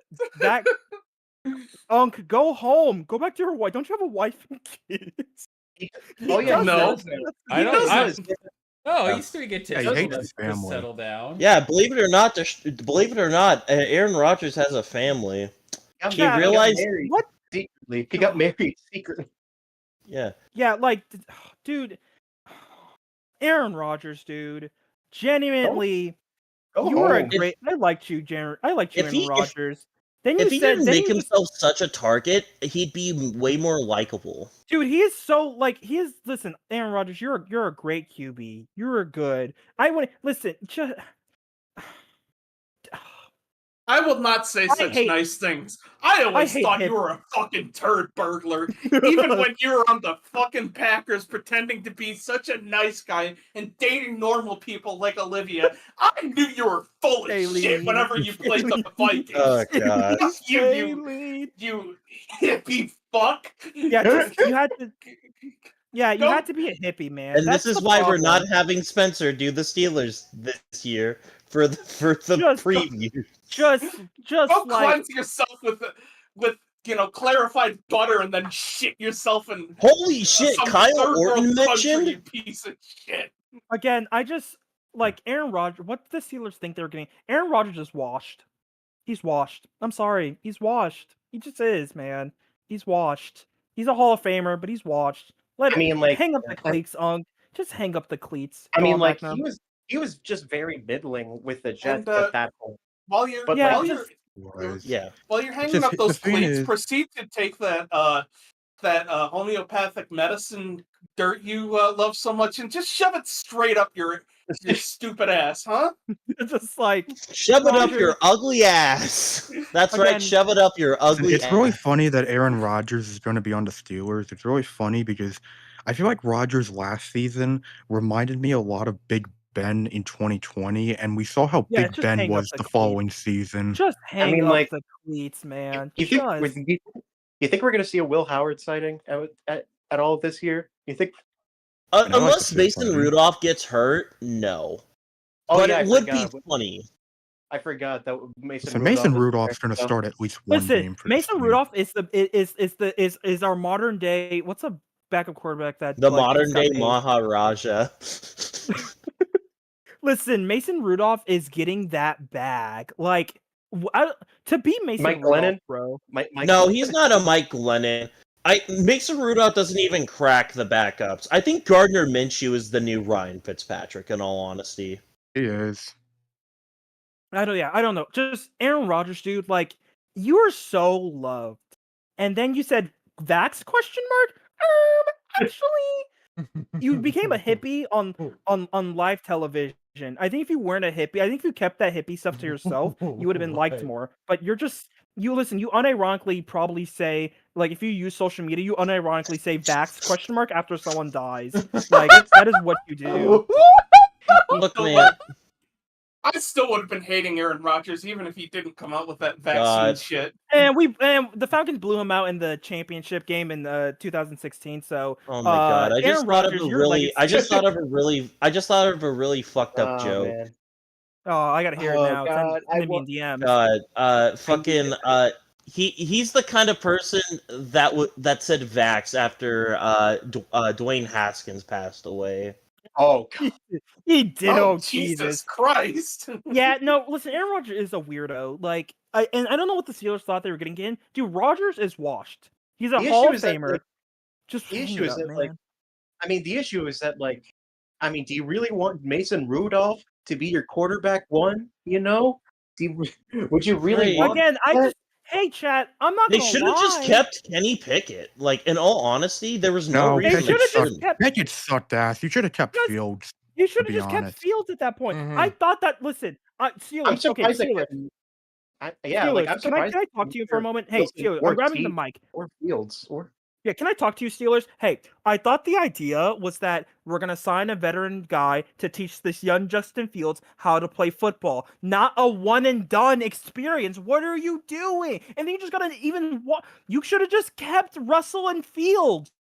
You would have made the you. What are we doing? Yeah, I I question get that the Fields was Steelers. bigger Something that contract. defies football Like I logic. get that he took the bigger contract with the Jets, but at the same time, it's like Aaron Rodgers isn't your best option here. If he's your best He's option, then washed. you're He's really washed. setting yourself up for a failure. Which, by the way, you know, it really is fitting that Aaron Rodgers gets to join the Days of Our Steelers storyline, because honestly, he Hey. really is a perfect character for it. I mean, to be fair, Steelers, ReactBot one more thing. told us that we were getting peak Days of Our Steelers again, so... Listen, hey Steelers, one more time. I'm gonna let the other people talk, but Steelers, I need to talk to you one more time. So come closer to the mic. You guys can't see, but I'm physically like trying to motion. Hey Steelers, I think it would have been better if you kept Mason Rudolph to start all the games than have Aaron Rodgers. You know why? Because if Aaron Rodgers gets bull rushed again, he's out for the year. That unk is staying dead. You will kill Aaron Rodgers on the field. I'd rather be a mid-team than have him, like, the guy that I just paid money just die on the field. Not die, but he's coming off an ACL tear and was mid last year. Who What just are we joined? doing? Achilles. Achilles. Chris, he came off an Achilles. I He's mid, bro. Chris did. He's I was just letting washed. them know that we're in midstream. Well, he's I'm letting them washed, know to dude. hop Again, why keep the? I don't know why you signed 2 quarterbacks last year. I'm thinking, oh, this is the Justin Fields is the future. Justin Fields is the future, right? Like we're gonna guide this. I thought last year was a bridge year, and then you would do something this year. This is not doing something this year. Your quarterback position is unk age. Like, what? Steelers, what are we doing? Your QB. I think the Steelers actually watch days of our series because like, how do we say in the news? Like, what do you do? Your QB situation. What are you doing? It's not like the Bengals. Yeah, they're going it's the just Jerry like, Jones approach.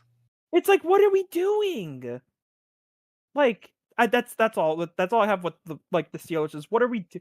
Okay, all right. So the Bengals, my trademark was lock in twin. My Steelers phrase is, what are we doing, chat? Yeah, and we haven't even talked about how Aaron Rodgers how his relationship with Arthur Smith is going to be. Oh yeah, if he was getting what's the old boy's name that was with the head Jets coach? I forgot his name.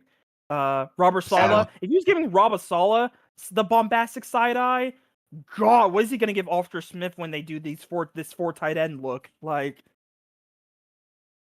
Dude, for the record, I thought you were gonna say the Steelers are spiraling. Your other iconic catchphrase. Downward They're spiral, spiraling. downward. They're spiraling. they're fading, bro. Like, The queen is they're fading. like- The queen is fading. Also, I like that scroll back up in the voice chat, and I just see the freaking Hail Mary. That's funny. Anyways, yeah, no. What are we doing? What are we doing? Like, I don't. Steelers, you're gonna Mike Tomlin. They're bottoming out this season. The Browns may overtake you, chat. They're The gonna Browns go may 9-8. They're gonna go 9-8. That's bottoming out for them. I generally don't I'm think they just will tired. this season. I'm just just tired of tired, the man. Steelers. I'm tired of the same, because it's just been the same damn script for so long, where it either goes one or two paths where the Steelers start off slow, recover, and then get shot on in the playoffs, or they start off strong, they crumble, and then they get shot on in the playoffs. It's one of those two approaches, and every single year there's locker room drama added to the mix, and it's tiring. I want something new from this team. I want something. I just want something new with this team. I'm tired. I'm tired of the days of our Steelers era. I'm tired of it. The Pittsburgh Steelers were the ultimate losers of the NFL playoffs last year. You want to know why? Why? Because they lost to the team that lost to the team that lost to the team that lost the Super Bowl. Also, Luke, real quick, can you fact check this? Because Chris just said the Steelers are like the early 2010s Red Wings. Is that true or is that false? Not necessarily. Because the Red Wings were like a really good team. If anything, the hockey comparison I would say is probably the Detroit Red Wings. Probably of like the 2017 through 20. Well, I'm Like pretty the sure the final years of the streak, basically. Yeah. the Oh, final my years bad. of it. Late, early 2010s, not late 2010s. That's on me. Okay, I see. I mean, I do see the similarities between the two franchises, because it basically just feels like the goal right now for Pittsburgh is to keep the streak going, like keep the winning records coming. I mean, it doesn't matter how the playoffs go, just keep that streak going. And granted, I don't blame Tomlin for doing that. That's basically the thing saving his job every year, is that he keeps that streak going. So if it doesn't get you fired, why stop doing it? So it's like, it's this typical Steelers bullshit, and it's like, it's really funny. I think this fact lives rent free in my head for some reason, but like, I always find it funny that the Steelers have like despite how many times they've made the playoffs, it's funny to think that the fucking Falcons have won a playoff game more recently than the Pittsburgh Steelers. Like, that's hilarious. The Browns have won the playoffs more God, the recently Browns than will the the Steelers. nameless gray faces, bro. The And then they nameless cooked gray. you, and they The Browns cooked you. The Browns is the Browns. 27 to fucking nothing. The Browns is the Browns. God, yeah, no, Steelers, dude, you guys like Losing, never heard of her. losing. Never heard of her, bro. God, take me back to 20. Don't take me back, actually, but take me back to 2020 NFL, 2020 bro. was such a fun year for football, man. It's 2020 was shitty such a for fun shitty year. for life, fun for football. The Browns are the Browns. Nameless gray face, bro. Dude, losing. Never heard of her, bro. Fucking Corvette. Man, that Like, game was nothing but a fucking drama-filled. Good God. yeah. Anyways, yeah. I already gave my floor and ceiling. The ceiling is 10 and 7. The floor is 3. My floor and ceiling for them. Floor is 8, ceiling's 9. I think the double career match. Chase Claypool makes me sad because I thought he could really become something, and not to mention a local product of the area I grew up and I saw. I mean, I'm a broken record. I saw him get burnt by my brother multiple times. He torched my brother every time he played him. I'm not kidding. Listen, I just think my I brother, think Aaron the Rodgers. way how my brother described playing against Chase Claypool when he was in high school, they said Hutt and Chase Claypool's like 10 yards ahead of him.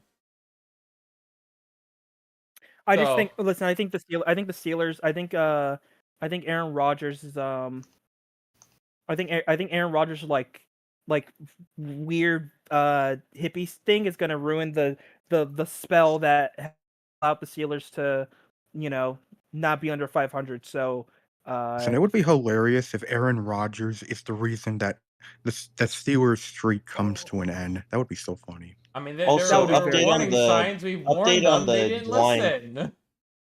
Update on the Lions player real quick. He is apparently in the hospital and is breathing and is talking and has some movements. Wait, what happened? The Falcons of Lions player, I think, like, took a bad hit and like kind of didn't really get up. So they called the game in Atlanta. Oh, they demarred? They demarred? No, it was like a seizure.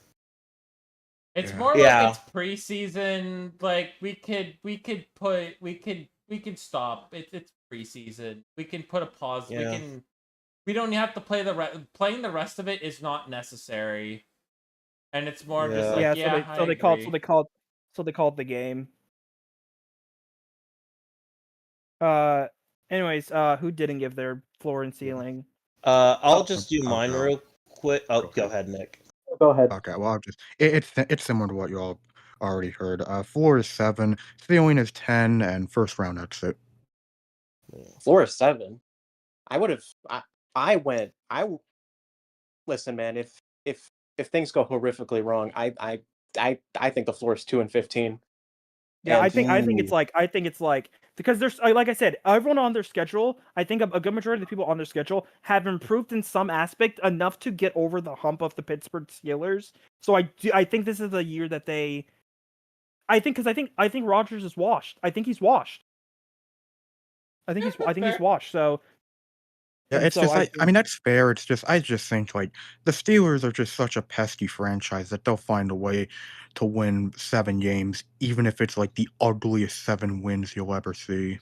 Yeah, but like something's got to give, It gets to a point. Yeah. And I think this is the year with hippie man Vax ? Rodgers.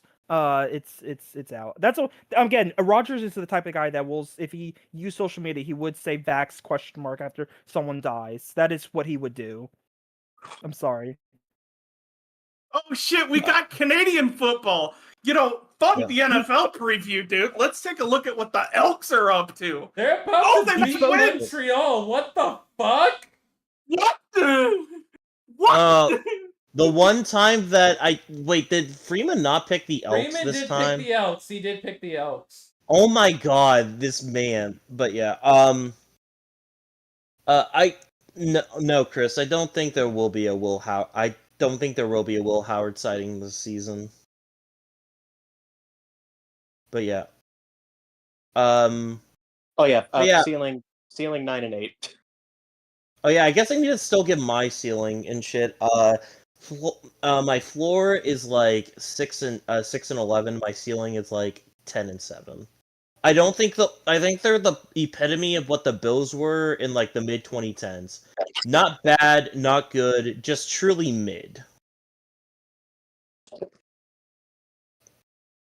All right, well, who's up next, chat? Hold on. Well, did we get everyone? Oh, I'll give Magnum a moment. Anyways, yeah. So back to Aaron Rodgers. Like, God, dude. More like the Sean Rodgers, am I right?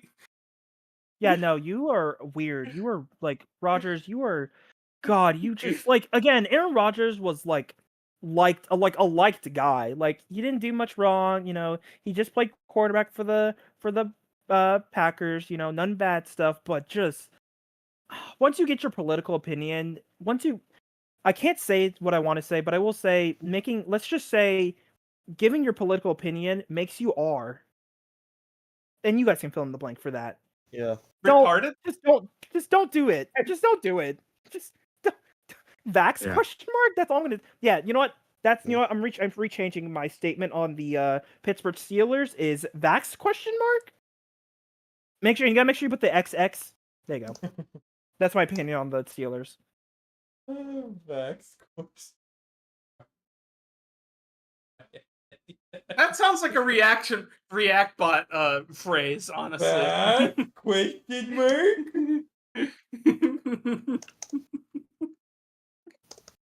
All right, Taegan, who's the next team up? 1 second. I think I have. Oh yeah, I'm saving them for last. Whoa! What's going on? Whoa! Oh shit! Hey, is that a live ball? Game over, yeah. Oh wait, no. Yeah. Just like. But yeah, up next Turn on we have the CFL right now. Turn on the CFL game. Oh, they hit the second tower! They hit the second tower! But yeah, up next we have the Baltimore Ravens. Yeah, Aaron Rodgers probably thinks that 9/11 was an inside job. Oh my god! He probably does. Him and Yeah, Pete you're Carroll. not wrong. Aaron Rodgers probably thinks that George Bush didn't give crack to black people. Okay. That's your alright. favorite thing to say, Taegan. That was Ronald Reagan, Reagan, you dumbass. dumbass. Yeah, yeah. My statement's true. Same brain cell, Magnum. Same brain cell. Vax question mark? All right, go on. Give us the next team. Hurry up before I just keep saying Vax. Yeah, I did the Baltimore. fucking Ravens. 1 It's sec. the Ravens. Well, Baltimore, for their notable We additions, gotta save that for last, okay? We gotta save. yeah. Notable additions. We have Jair Alexander, cornerback from the Green Bay Packers. Get your booze in now, guys. He should have gone to the That's other purple question team. mark. Shut up. Boo! Anywho, we have from Unk University, DeAndre Hopkins, wide receiver. From Unk University, we have Chidobe Awuzie, cornerback. From Unk University, being an old wide receiver in a Ravens jersey, that's got to be like the most washed thing ever, right? Like that. I agree. Titans jersey. Arizona too. Because Go my on, thought Taegan. was Randy Moss in a Titans jersey. God, that's No, what. Hey, don't forget, Dion was a Raven. Yeah, up next from Unk University, we have Derrick Zay was a Henry, who Raven. signed an extension. From Unk University, Ronnie Staley got re-signed. Coming from the Rams, also in Unk University, Joseph Noteboom, re-signing a extension The weirdest first round pick of all time, Rashad Bateman. From the Super Unk University, we have Kyle Van Noy. Real quick, how the fuck is Kyle Van Noy still in the league? Up next from Unk University, we have fullback Patrick He was Ricard. good last year. He was Yeah, he was good. Yeah. And Noy was good. I just didn't know that he was still kicking it. Up next from Unk University, John Jenkins from the Raiders. From Dallas Unk University, we have Cooper Rush. From Super Unk University, we have Brent Urban. And then we have Dearness Jones, running back, Ben Cleveland, Tyron Wallace, and De'Aris Washington. Yeah, they re-signed a bunch of old people. But now their Unk or you're just nephew? They're like in their they're like in their late early 30s. Late early 30s? Yeah, shit, would you Ralph. saying that? I may not know the people's name, but is this is this the maker chat? Okay, you know what? Let me throw the fire. Let me throw in the hot stuff right now. Is Jim, whoever the guy is for the Raven, is Jim he Harbaugh. on the hot Jim Harbaugh? Is he It's on the hot John. seat? Oh, John Harbaugh. My bad. Jim's Chargers. Is the guy who is the Ravens head coach? Is he on the hot seat? Is this the year? If they don't make it to the dance, is he out of here? Ooh. I mean, like, But I don't listen, man. Like, unless the Ravens have unless everything goes wrong for them and they miss the playoffs, I don't think that's gonna happen. Oh yeah. By the way, their most notable leaves are Unk Nelson Aguilar, Unk Tre'Davious White, wide receiver Deontay Johnson, fucking one of the OGs, one of the unkiest unks of all time, Josh Johnson. You know you're white, right? You know you're. I thought I could say I didn't know Unk was based on race. I didn't know that. I didn't. Unk is a race thing now. It's been a race thing. Where are you at? Do you not know the term? Do you not know the term AEVE? Like you could No, I don't. Jesus Christ! Wait, I'm confused. So, Don't worry is a about it. racial term? No, never fucking mind. Black people. Let's being move gay, on. Okay. Let's just move on. Let's move on. It's fine. Up next, we have offensive guard Patrick McCarry and cornerback Brandon Stevens. That's about it. They didn't really lose too much. But I will tell you this, though. The Ravens, man, did they have a draft. In the first round, the Ravens selected safety Malachi Starks. Huge Wait, I pickup. think there was another person who left. Who left the team? Didn't they? Someone who got cut. A certain someone. A certain kicker. Can we Another elephant in the room? Ooh. Grit's teeth tugs on collar. Yeah, also I forgot that they cut fucking Justin Tucker. But I will just say this, guys. Consent is very easy to ask for. Yeah, don't rape people. I can't believe we need to say this, but don't rape people. It wasn't rape. Don't get your freak on at a massage parlor. No one wants to see that. Agreed. Or hear about that. Here at the Sickos, we only talk about the deepest of the deep shit. This is relevant to the team. This is relevant. This is like the Sean Weinstein. All right, this is relevant to the. The Sean Rogers.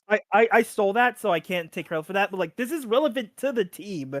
Oh my god, dude! Yeah, Justin Cosby, but anyway. Is the AFC North the most controversial division in football? Shika waka. Anywho, up next, speaking of people who have a weird past, Mike Green from Marshall.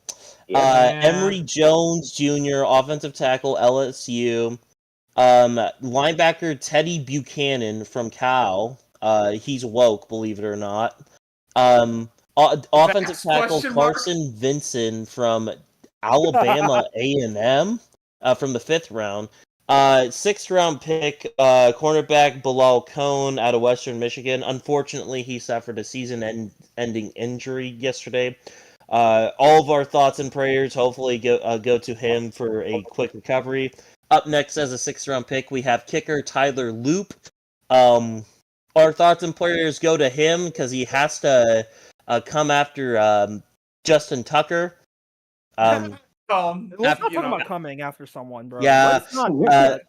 especially after Justin Tucker. This is what I'm dubbing as me, Magnum, and Nick's new favorite guy, LaJohntay Wester from Colorado.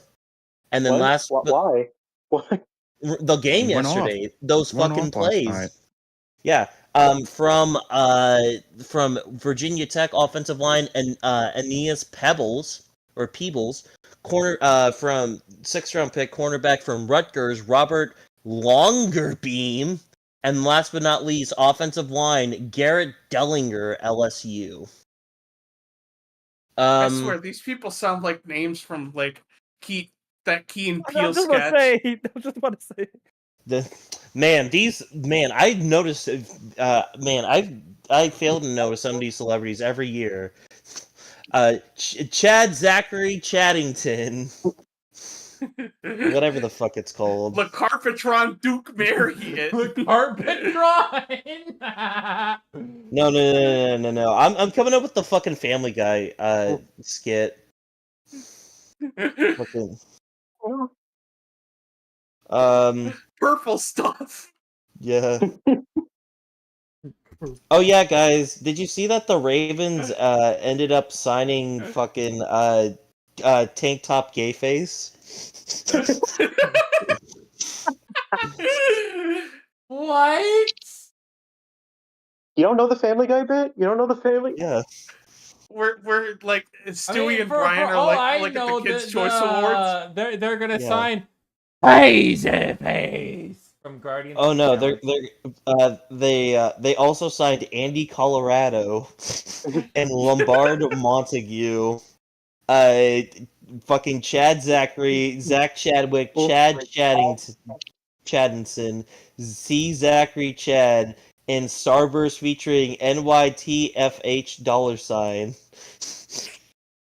Oh god. That's Isn't right up their purple alley. stuff gonna be They did sign Chase McSorley after all. That is kind of up their alley. That's like Trace McSorley. Anyways, now that the There's not really much to talk about this team, in all honesty. It's Just the beat same thing Mahomes. I'm saying for the Bills. Actually, hold on. Did you No, beat not just beat Mahomes? Mahomes. Not just beat Mahomes, though. Not just beat Mahomes. Oh. Beat the Bills, Well, they gotta too. beat both Allen and Mahomes. That's their beat issue. Allen you gotta get by Allen, too, because they haven't been able to get by Allen. Have they gotten past Burrow even? Actually, regular season. I no, believe. they haven't because of the Regular playoff season, game. yeah, but not. Granted, they only played once, but still, they haven't. Technically, they haven't. And it was gotten by Huntley them. playing. It was. True. That was the fumble recovery for a touchdown. Yeah, no, But yeah. just, dude, like, the Ravens are like, the Ravens. Yeah, there's nothing to talk about the Ravens. They just need to like. I already set the Bengals to lock in, so I need a new phrase for the Ravens. So y'all talk. Let me think about it. I mean, here's the thing about the Ravens. Like, I will say with Baltimore, like, I do think their defense should be better than it was last year because it had a strong second half. Because I remember their defense being kind of rough in the first half, and I do remember there being a lot of Ravens fans bitching about Eddie Jackson. Like, a lot of Ravens fans were bitching about Eddie Jackson, but yeah, they were a lot better in the second half, and I do think they'll have a strong year, especially given that they're not coming off a season now where they lost like a lot of like basically all their coordinators. Now you have some more stability with the coaching staff this time around. So I think Baltimore will be a contender unless injuries happen. But like outside of that, like this team will be a contender. It's just it's not a Can question you of the regular hashtag do season. the thing? Yeah, it's a question of the But playoffs. Can you just get kinda by like- Allen and Mahomes? I remember. Can I I now do- have my new phrase. Go on. Nothing really. I'm just saying like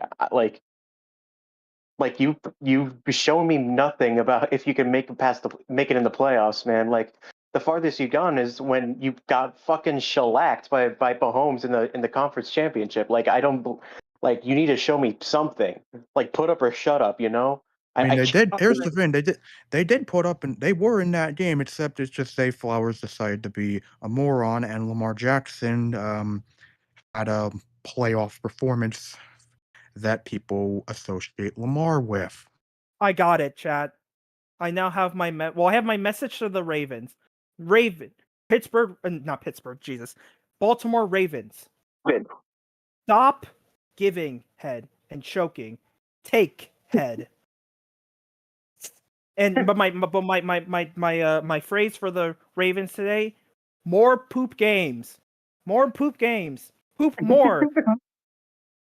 Lamar Jackson, get diarrhea, and you will lock in, and you will take down Mahomes. You will take down Josh Allen, and you will. Oh, you know what? Actually, I just realized. No, actually, Lamar Jackson, be like Ray Lewis, murder someone, murder Aaron Rodgers, and you will win a Super Bowl. That's You'll a at way to least put it. win my respect. You'll at least win my Yeah, respect. you will Duke. win a respect. Murder someone, and you will win the Super Bowl. Murder somebody. Gotta get with away with cold- Ravens. cold Roquan blood. Smith, if you hear me, please murder Aaron Please. Rodgers. Please. Oh no no no Take no Aaron no no Rodgers no out no. backwards. No, there's only one person that can kill him, and I think that's Kyle Hamilton. Kyle Hamilton, do us a favor.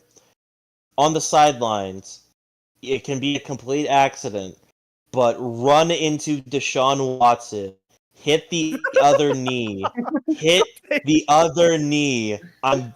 Look, man. If Aaron Rodgers thinks 9/11 is an inside job, I'm gonna make the Deshaun Watson inside job. Listen, man, you could get a year-long suspension for all I care. Okay, do it. Like just Listen, do I'll community. pay for it. I'll pay for it. Listen, there's What a are we bringing back person Bounty who's Gate? there's a person Bring who, back Bounty who's, Gate. Yeah. There's a person whose film you need to review. His name is Andrew Sendejo. Basically, do what he did, but to Aaron Rodgers and Deshaun Watson. True. Yeah, I promise you it will be worth it. And guess what? Well, we won't cause any outrage. We won't even we'll fucking act like nothing happened. We'll make it seem like it was a clean play. Yeah, do Yeah, that. no, for real and though. My life is yours. Or Yeah, no, for real. There's not much to say with the Ravens. It's just get over that hump, man. You guys can do it. Not this year though. This is Pookie Bear, Josh Allen's year, but like in hypothetical sense, like just like hypotheticals. Are we talking about the Hypotheticals. Chargers now? We talked about them the first week. What the fuck? I don't know why I did that video. Those videos where it's like I forgot what the song is, but it's like those videos where it's like it's like they say like a phrase and then it cuts to like an edit of a character of a player. I forgot what the name of that song is, but it goes like I don't know even how to say it. I don't know. I just like I don't know. Like more poop games and just like there's not much to say with the Ravens. They are there.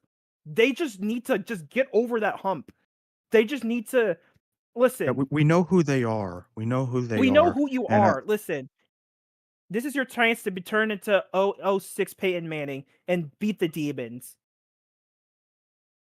Or anyways, Madden 12 Peyton Manning. Yeah, anyways, my floor is 9, ceiling is 15 because it's just pretty obvious. I'll Yeah, I copy wasn't Nick. even looking Yep, at the. agreed. I wasn't even looking. yeah. Floor. Yeah, I was just only 9. getting to it because it's obvious. Yeah. Yeah. This is Floor. yours. Yeah, I'll This is say yours the for the same. taking. I'll say this. This is yours for the taking, Ravens. Just take it. Assert your dominance. Anyone else? Floor 9, ceiling what, Magnum? 15, same as Nick's. Same. Gotcha. I'm just gonna say that. Like, I'm sorry. I don't feel like looking up their schedule, but it's like, yeah, no, this is like, you guys can do this. You can do this. I'm gonna say the same thing I said about the Buffalo Bills, and make the floor ceiling thing like a playoff thing. Like your floor is that your floor is that you get waffle stomped by Bo Nix in the wild card, and your ceiling is that you actually do something in the Super Bowl. Wow. You take down the Lions in the Super Bowl. Yeah. My floor for this team is wild card exit, and my ceiling for this team is winning the Super Bowl. Yeah, I mean, yeah, there's not much to say with the Ravens. It's the like show me, insert that Michael Irvin clip that's like show me who you are, stuff like that. Just like you guys are there. They are there. They listen, they're at the door, but they refuse to like knock on the door. They're like at the door. They're there. Like, you just knock on the door, bro. They'll let you in. Just knock on the door. But they haven't, so we're just waiting. Look, man, what can I say? Lamar Jackson just really likes sitting in that cuck chair. It's comfortable. Yeah, like I said, I'm gonna say it one more time because it's gonna annoy everyone. Stop. Stop giving head. You take the head. Stop choking, bro. Make them choke or something. I don't know. Ravens, come on, you guys got this. Like, the Titans are hoes. On them we shall stun. yeah. Stunt on them, Ravens. Stunt on them. God. Show the world that black power, baby. Just fun one. I need to still say mine real quick. The floor. Oh no, I already said mine. I'm fucking okay, guys. I'm stupid. I'm sorry, but well, guys, it's the main event. But before we dig, and I mean dig into this team, let's simply go over the additions and subtractions. The additions to this team go as followed. They re-signed Myles Garrett, Deontay Johnson, wide receiver, Jack Conklin, Jerome Baker, Rayshon Jenkins, who, by the way, got ejected because Xavier Leggett somehow got in his head. They re-signed Joe Flacco. They re-signed Kenny Mittens. Sorry, how do you get mad at Xavier Leggett? Like, he's like the chillest dude imaginable. Like, he's Safety DeMonte Casey, tackle former Bear Cornelius Lucas, edge Joe Troyan Shoyanka, Bear legend Tevin Jenkins, re-signed linebacker Devin Push, kick returner DeAndre Carter, an edge Julian Okwara, and they also re-signed Okwara, and they also re-signed Jerome Benford. As for people to leave the Browns, and we also like to call them lucky, tight end Jordan Atkins, safety Rodney McLeod, Elijah Moore goes to the Bills, right tackle Jermaine Irfetti goes to the Dolphins, edge Ogbonya Okoroa goes to the Eagles, Charlie Huglet, long snapper, goes to the Eagles. DTR gets traded to the Eagles. Jameis Winston goes to the Giants. And Nick Chubb goes to the Texans. And last but not least, the Browns draft picks. Of course, they draft Mason Graham with the fit in the first round. After that, Carson Schwezinger, linebacker out of UCLA. A guy that another Ohio player that beats people up, apparently, a running back Quinshon Judkins tight end Harold Fanning, quarterback Dylan Gabriel out of Oregon, running back Dylan Sampson out of Tennessee, and Shadur Sanders out of Colorado, quarterback. Now, before we get into this, one more. we are assigning everyone a quarterback to talk about. This is You're top not getting quarterback. Shadur Sanders, Taegan. You have too much haterade.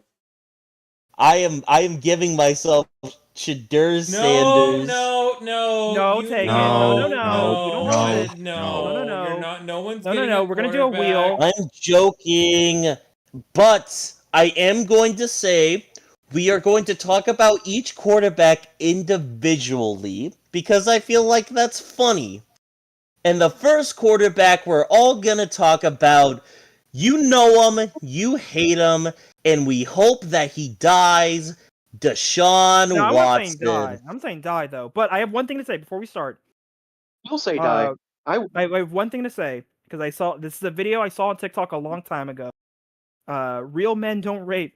Oh shit! It must have been Deshaun Watson. Anyways, Deshaun Watson. What does he do? Well, dude? Like he's the worst trade in NFL history. I'm sorry to tell you. Thank you, by the way. Yeah.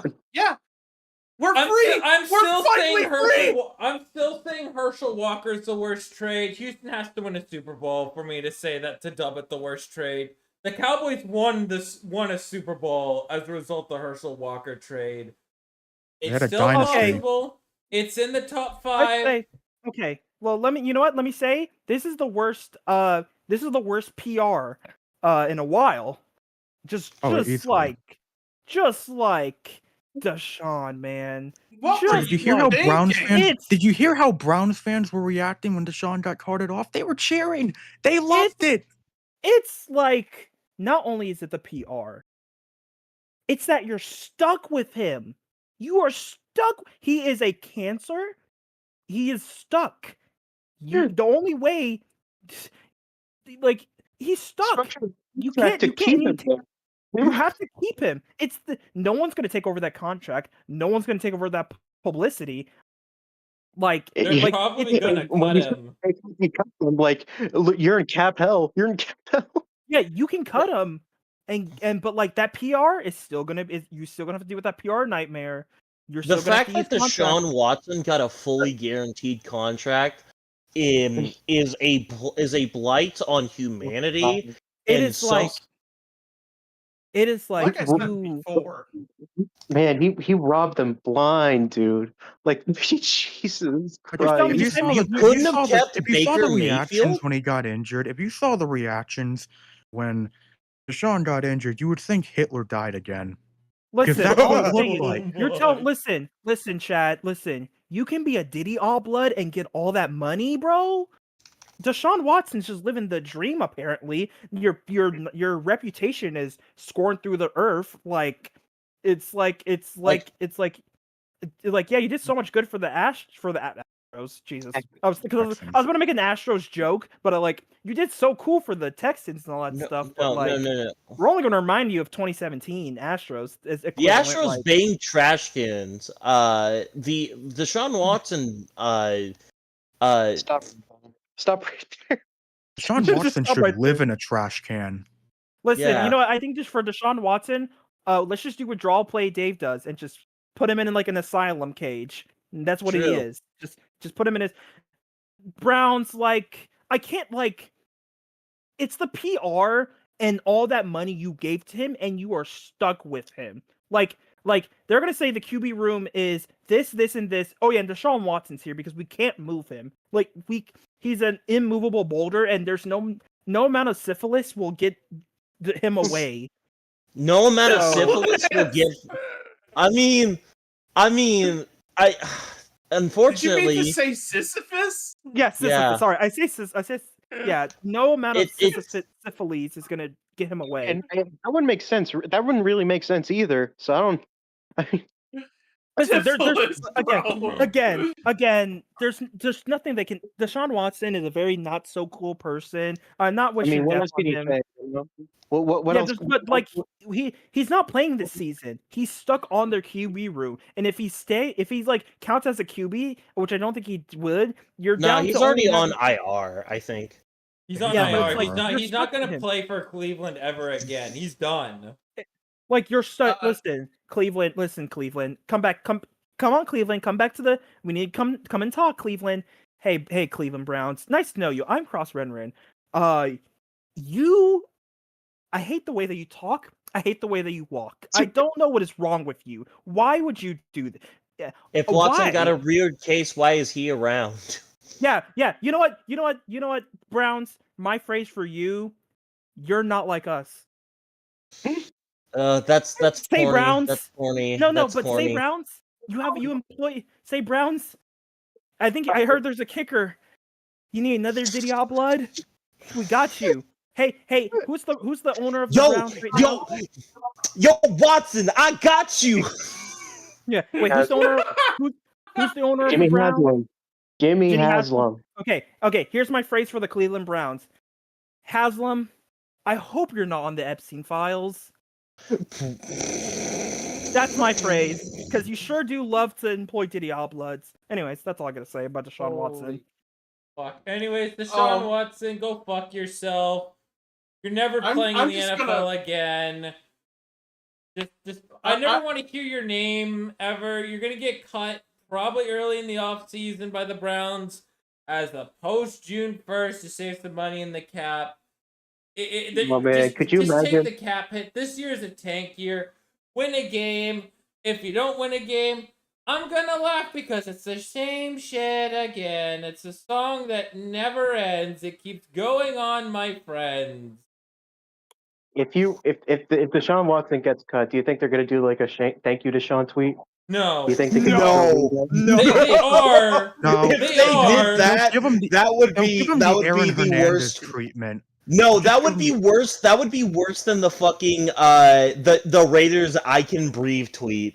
Honestly, that would be worse than that. It would be worse.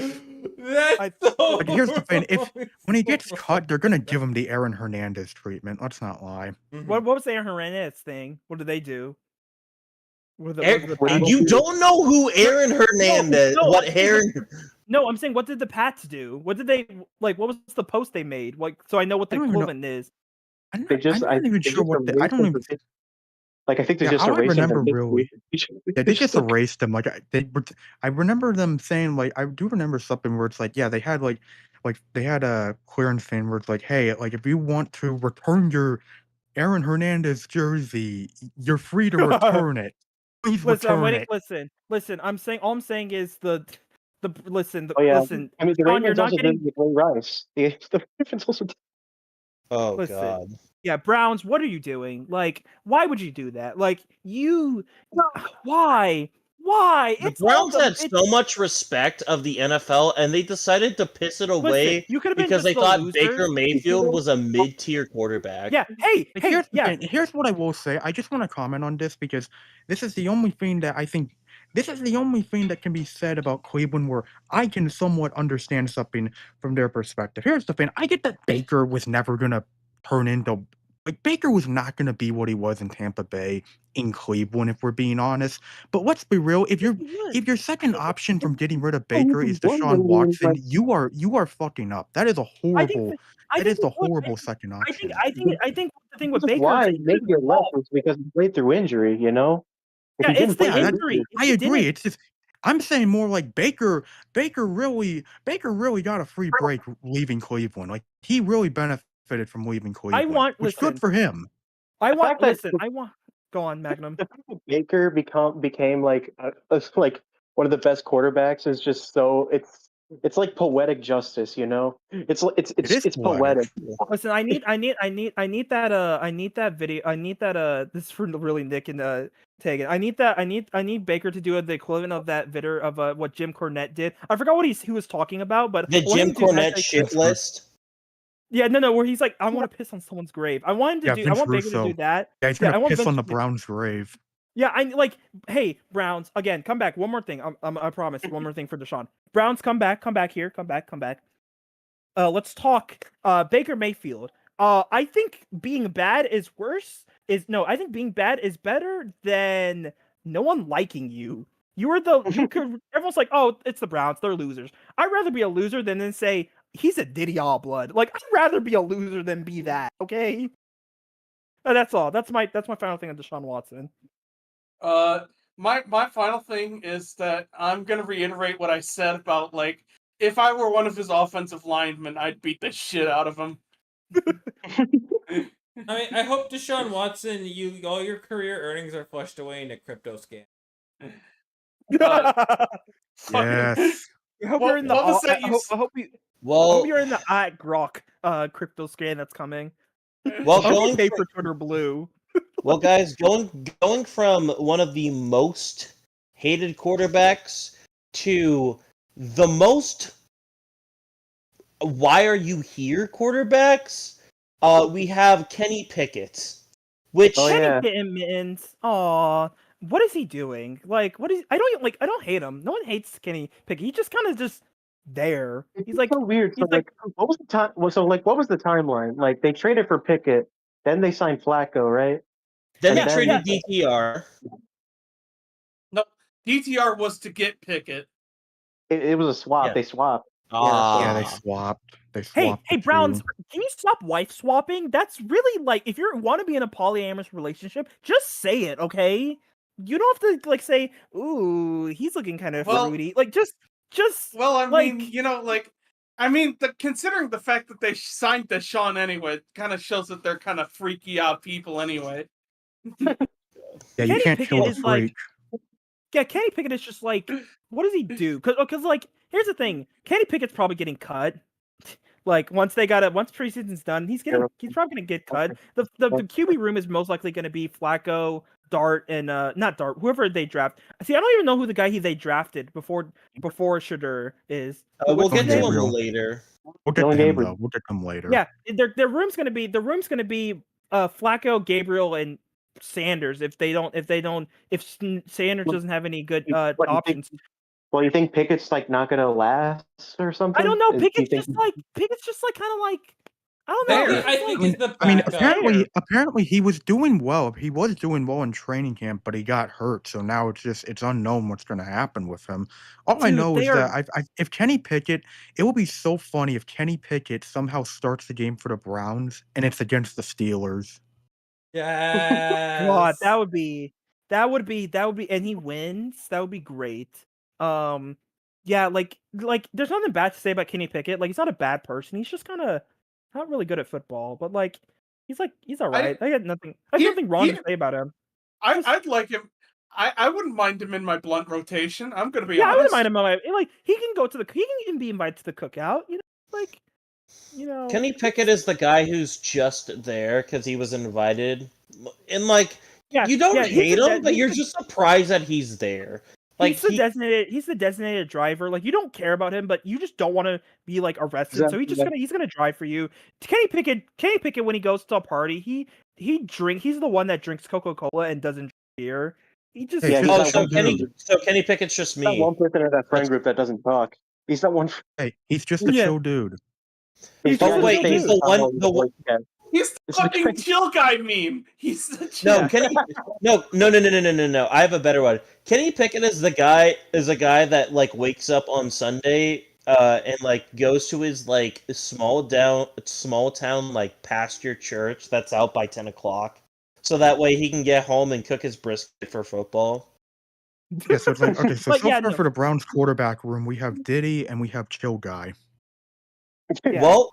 Well, up next, since we're saving some of the other ones for last, we have a Pro Bowl quarterback among us, guys, but it's not You the know, one you're Among thinking Us! of.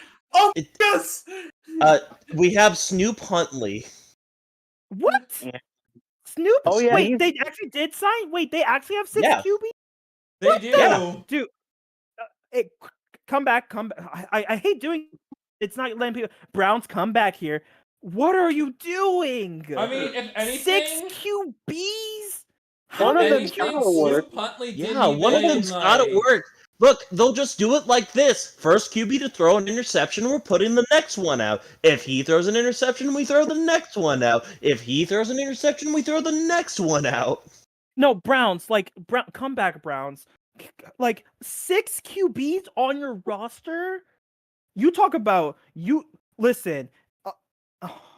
Yo, like I'm gonna be chat, honest with chat, the. if this tweet, no, you know what? No, if this video gets 7 likes, I will buy a Kenny Pickett Browns jersey if that exists. It has to be the official one. I'm not making one up. It has to be one. Because, like, what is this nightmare blunt rotation of QBs you have? 7 likes is a very easy task. There are 5 of us in here. We Okay, can single-handedly make you waste your money. Okay, or phrase that. All right. If this video gets 11 likes, Browns 11 jersey likes. look with 6 new names on it. Oh No, god. listen, specifically, listen. It's just like, why do you have this many QBs? Listen. They're actually trying to make the all Madden, the Madden franchise team that's only QBs. They're like, we'll put Flacco at QB. We'll put Deshaun at center, so all he snaps and immediately gets bull rush. Kenny Pickett can go out on a wide receiver 1. You know what, Jason? You can go on tight end or whatever the guy they drafted is. Some as a receiver with those hands. You really trust Dylan Gabriel. Yeah, Dylan Gabriel, you can be tight end. The Iowa white boy you want to. And Shadur, you can be wide receiver or running. You can be our Debo Samuel. 6 QBs? What are we doing? I'm gonna be honest with Tyler. Tyler Huntley's a placeholder. Like it's more obvious than we saw tonight's game. Like Shadur Sanders played about 80% of the game. So he's probably getting sent to the practice. Placeholder. He's just here. Maybe. He's not making the final cuts. Like as soon as Dylan Gabriel, it's either Dylan Gabriel or Kenny Pickett are good to go, then you're going to roll. You're gonna cut Tyler Huntley. He's just there. But why would you bring him in to begin? You already have like 5 QBs on. Okay, let's not say 5. Ren. The reason why they're doing it is because they have no direction. This is what a directionless franchise does. It be like that with Snoop Doopaloop Poop Huntley. No, like not everything makes sense. Sometimes a team is just going to make these baffling decisions because there's nothing they can do. I know, and right now the Browns are in a hopeless place. It gets to about 6 QBs. The Browns is the Browns. 5 QBs. Sorry, I'm gonna stop saying 6 because Deshaun is not on the team. But go on, Magnum. You know what? We're the Los Angeles Angels of the NFL. They just sign random ass people and just hope it'll work.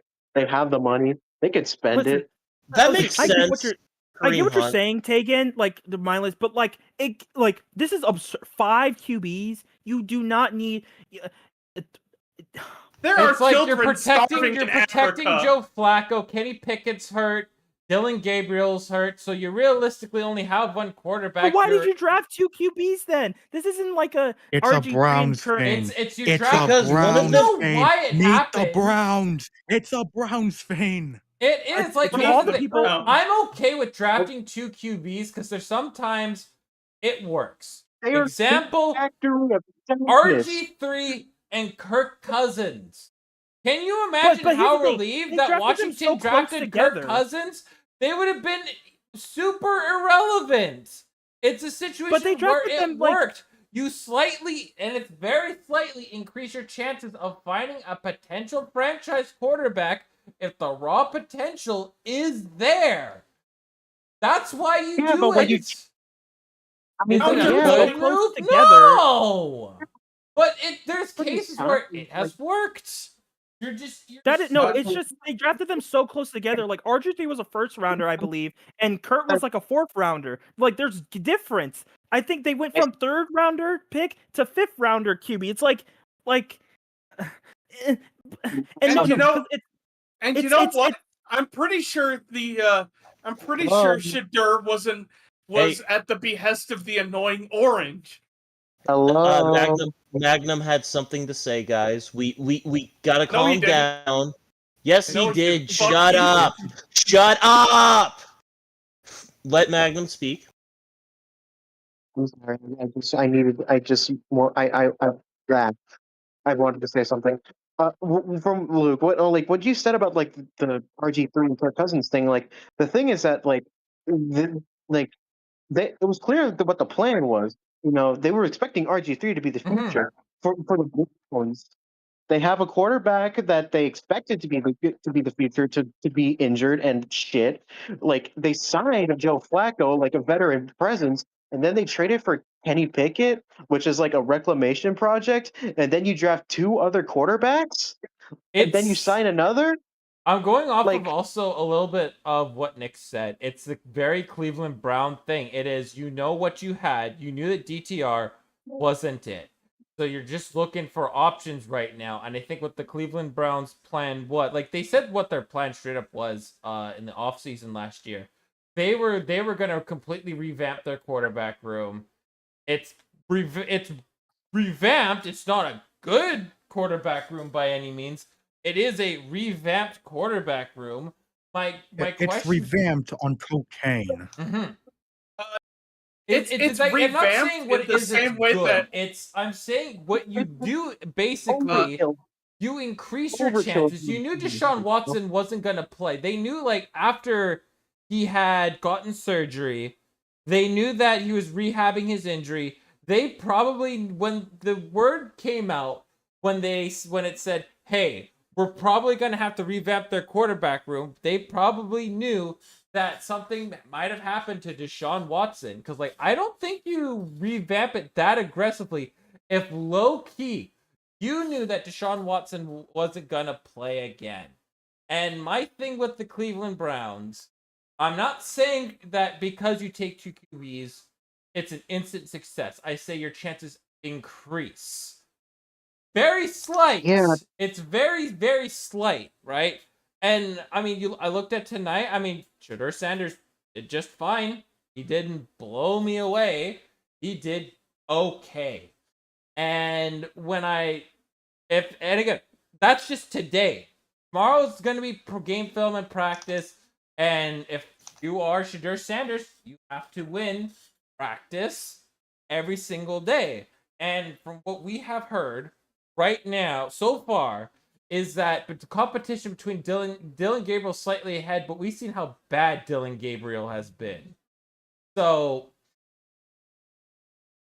you know, right now it's anybody's game. If I'm gonna be honest, I see that if I have a message to Shedeur, it's you're just showing your skills to teams, and if you want to be QB3, you might have the chance. I don't think Shedeur Sanders makes the Cleveland Browns final 53-man roster. I think he gets put on waivers and gets claimed. That's what I think's happening. He could also just be a practice squad guy. In order to be practice squad, you have to clear waivers. Yeah, I gotta say the Browns, they revamped their QB room the same way I revamped my asshole by having diarrhea. How did we get this heated over starting with Snoop fucking Huntley, by the way? Because why do you have 6 QBs? I'm sorry, dude. That's a QB, a running back, a half, a freaking. That's a quarterback, a halfback, a fullback, 2 wide receivers, and a tight end. Just with QBs, that's an offense right there. You have, and you have in a QB room. Why? It's like, I don't know the Cleveland Browns like this, but like this is absurd. This many QBs. It's a shame that Arthur Smith isn't the play caller of this team. Oh my god! Yeah, it's because this is absurd. This is absurd. Why? Why do you need this many QBs? Listen, why why did you sign like Huntley? Like Flacco's the day 1 starter. Flacco is, no matter what, he's the day 1 starter.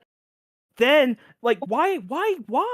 That it's like, why Huntley? You already have like Flacco's your starter. You have like, you drafted 2 QBs.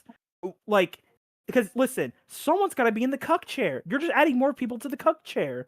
Tyler Huntley's in the cuck chair. Kenny Pickett's probably in the cuck chair. Either Shadur or the white guy is in the cuck chair. Like, why?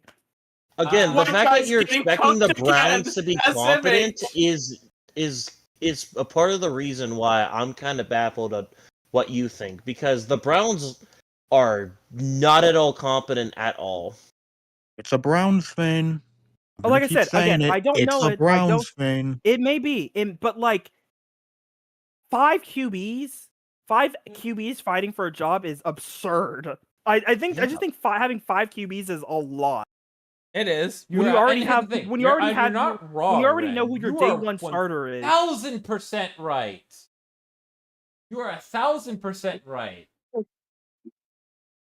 That's why I can't understand I'm any other sorry. reasoning I'm for sorry. that. Did you just say job uncensored in front of 2 unemployed people? Bro, watch your language.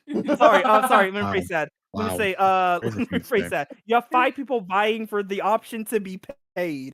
Like, dude, it's absurd. Anyways, the white guy, what's his name? That's who we're talking Dylan about Gabriel. next. Dylan Gabriel. Fucking, I'm the one holding the fucking stick. I'm leading the way. You don't fucking get to Well, do you it. don't got that. You don't got that dog. within No. you. No. Okay, let's talk about Dylan Gabriel. Anyways, I like chances are slim. You only get one Justin Herbert, like I just said. Drew Brees was a good quarterback that succeeded. Now it's Herbert. Who else? I like. Bo You only Nix. get Oh, Nets. yeah. Bo Nix. Listen, there's only room for one what if man, and there's room for one boner in the league. Yeah. Boner. Look, I'm just gonna say this. Dylan Gabriel is like the friend that everyone forgets is in the friend group right now. I Yeah, remember dude, him, again, so you don't have to. Dude, genuinely, Dylan Gabriel is in the cuck chair, bro. He's in the cuck chair, and it's bad because listen, Dylan Gabriel was when he got drafted. All right, I'm part of the Cleveland Browns. Oh, this man sucks, but like I'm gonna get the start, and then you go Sanders. Like, dude, if I'm him, I'm fucking pissed. I know honestly. he's in the cuck chair, and it's like. I think Dylan Gabriel should go. I'm not playing for you, please. Should just pull an Eli Manning. He's I'm not playing. Dude, he's a third round pick. He's a third round. Calm down. Down. Listen, man. I will not be. There is no listening. That'd be stupid of him. Well, you know what? Listen, okay. Here's the thing. I wish that Dylan Gabriel was Samoan, so I could make a Samoan mind control joke, but he isn't. Like, listen. I don't know. Listen. Hey, listen. He's got Dylan white Gabriel, people powers, dude. Yeah, use that white power. He's yours, Hawaiian. He's fucking Hawaiian. Use the Hawaiian powers. Yeah, listen. Dylan Gabriel is in like again. This tells you how much Dylan Gabriel matters. When I can't remember what his name is. Dylan Gabriel, the white guy, just like name every single time. That's listen, Dylan Gabriel and like one ear the other. It just goes one ear. If I don't know who you are, you're a white person. That's the rules. Listen, like I say, I tell everyone, before I get to know someone, everyone is a straight white guy until said otherwise on the internet. So that is what my parameters are until said otherwise. And I can't remember his name because Shadur Sanders got drafted. Either way, Dylan Gabriel, I'm talking one-on-one to you real quick. I'm very sorry. Listen, you are in that cuck chair, but you will get out of that cuck chair. I promise you. It may take some time. It's no longer a chair. It's the couch now. It's no longer a chair. You want to know who he's sharing that couch? You want to know who he's sharing that couch with right now? Waiting line. Fucking damn near everyone else. He's sharing it with Kenny Pickett. He's sharing it with Kenny Pickett. Right, but Kenny Pickett doesn't mind because it's like, I kind of just got off a bad breakup. This is fine. Like Kenny Pickett is kind of just like, it could be so much worse. I could be on the Titans Kenny gets right to now. flex his Super Bowl reign. It's fine. That's true.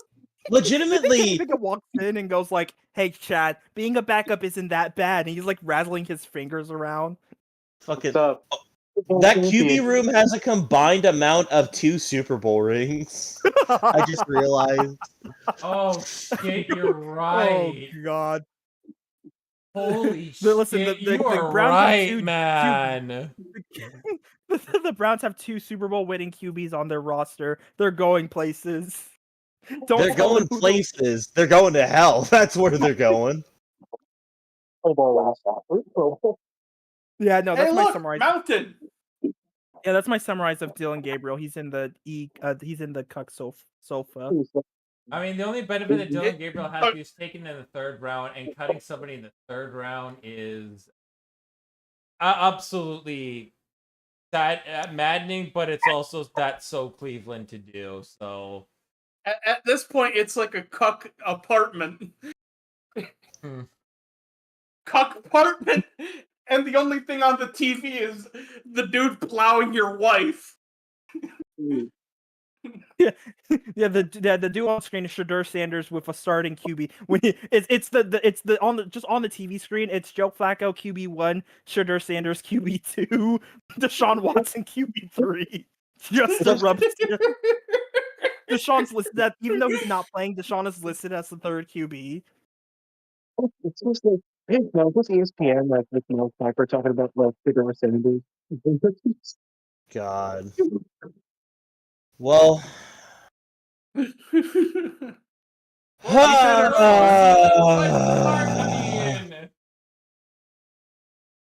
Anyways, Shadur Sanders. Joe Flacco. No. Oh yeah, fuck! I forgot him. I can feign talking about him. Yeah, the fact that Joe Flacco was a starter on this team is kind of sad. Hey, wait, we can say the thing. We can say the thing. Say his name and he appears. I believe in Joe Flacco. Listen, I think Joe Flacco is a very elite quarterback. He won a Super Bowl primarily with that great arm of his. It is so funny if they re-sign Joe Flacco again. They're like it's like I'm breaking up with you, and then it's the text of, "Hey, don't get mad at me, but Hey. No. It's okay. I'm gonna go to the Colts. You better not be angry when I come back. So you have to promise to not be angry. the fact that they let him go and they said, "Hey, can you You want to know what's funny? to us?" Joe Flacco is still the better quarterback in that Colts quarterback room. That's the funniest thing. Joe Flacco is a better quarterback. I'm sorry that it goes Watson over you, man. I'm sorry, okay? Please come back. We're sorry. Please come back. I'm on my knees begging for you to come back, Joe. I'll suck your cock. I will suck your dick if it means you I'll play suck for your that team. Flacco, Joe. Come on, Joe. I'll suck your Flacco. Please come back. You can even do that weird thing with. You can even do that weird thing with your Super Bowl ring. I'm elite. I'll tell you you're elite. I'll tell you you're elite like the Colts never did.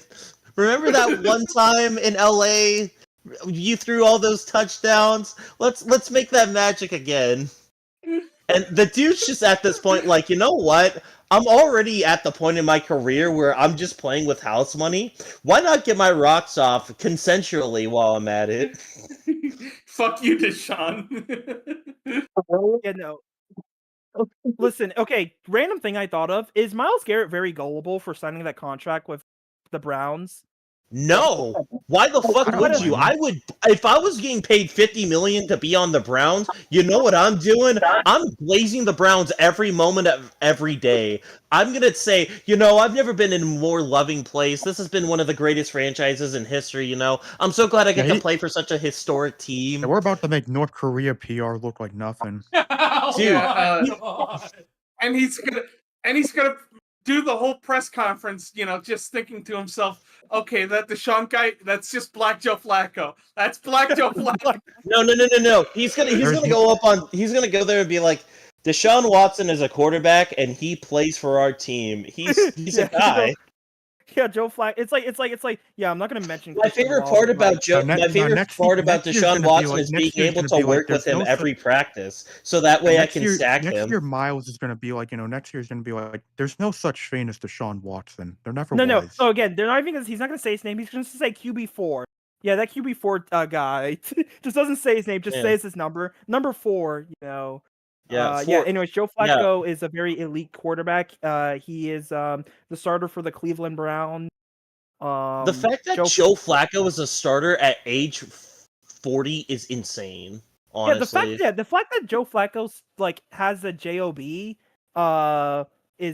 that's crazy.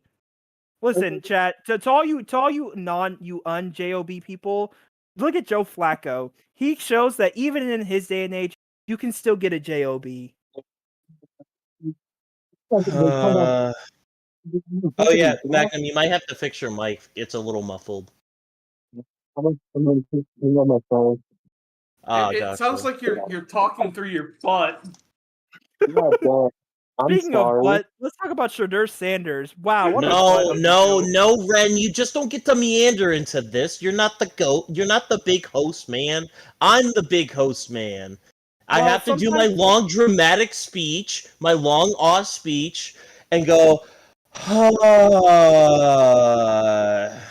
Who guys. do you think you are, Doug Walker, talking about his fat credit card? It comes to this part of the program, the moment where I lose all my sanity. A Shedeur credit card. Shedeur credit card. Before any of you have anything to say, I'm going to get my chest off. This guy got what he fucking deserved, and I'm tired of everyone saying that the NFL is either racist or bigoted or anything because of it. The NFL isn't racist because they didn't draft Shedeur Sanders in the first round. Shedeur Sanders was a person who had severe character issues and was a fucking asshole. Every time when he was in interviews and any time he was on the field, he always made it about himself. He never made it about his teammates. He never made it about his team. He made it about himself. There isn't a race issue here. You want to know what issue is? He didn't get drafted further. He should have been a 6th round pick for the actions he has caused, for being such a fucking cancer and being an asshole to not only himself, but to his other teammates. You want to know why Travis Hunter got picked first? It wasn't just because of usability. It was because he was a good human being, he was humble and down to earth, and he wasn't a notorious asshole. He got drafted that low because he was a fucking child, and you can't have a child at quarterback. And you want to know what's something? The Browns got rid of Baker because they wanted an adult at QB. I find it severely ironic that they drafted I find it very ironic that they drafted Shedeur Sanders because he is the epitome of a fucking child. He only cares about himself. He doesn't care about winning. He only cares about how his stats look and how he looks in the media. And you may say, oh, that's not true. You're being too harsh on him. Okay, then prove me wrong. I saw his play earlier today, the one where that wide receiver made a heck of a catch. Now, granted, I don't know how he's feeling on the field, but my actions scream to him. I can just scream in his head that he's just saying to himself, I made that play. I love you, Cal Raleigh. I made it so that I made that play. And I'm going to tell you, that's fucking horseshit. That was a collaborative effort. You did not do that play by yourself. You did that with the help of your teammates. And you want to know something I love that I just hate about him? He's the type of guy to whine that he has no help, but the moment that he gets help, he'll say that it's all on him. So, until proven otherwise, I'm not very big on Shedeur Sanders until he cleans up his act. However, I will be fair and say this. He had a very decent preseason game today. I'm very interested to see how he will be going forward. But he is a fucking asshole. And I don't care what anyone else says. He is an asshole until proven otherwise. Thank you, Also, Seth Rollins. That was very good of you. Okay. also, Luke, were you just like Darkseid filling yourself to Cal Raleigh? You know what? Sure, He's like, fuck so it. they- Because he's Cal Raleigh like, just thank you, hit a Cal home Raleigh. run and the Mariners are now winning, so... I Oh, wasn't looking, so I didn't know. Cal I Raleigh wanted just back, I hit just a love- I just love- 3-run homer. Mariners have just retaken they're now beating the Rays. It's in the 9th inning. I really And you curious are to see what they're gonna- viciously beating your meat. You know what? I'm so glad. I'm so glad. Chris Spencer, agrees with for me. you, buddy, just to make you happy. Sure, why not? Sash! Anyways, now that I respect everything that Seth Rollins has been speaking. I get it. Listen, as the African American of the group, I would like to bring in a good point. I like to bring in a point. Hey media, can we not bring race into stuff all the time? Can we not? Like, can we not? Really, can we not? Can we not bring race into everything? Like, this is you devalue when something is actually about race when you talk about Shadur. Yeah, no, I don't listen. I don't know anything that happened with Shadur in college, so I cannot speak on that. I will not speak on that.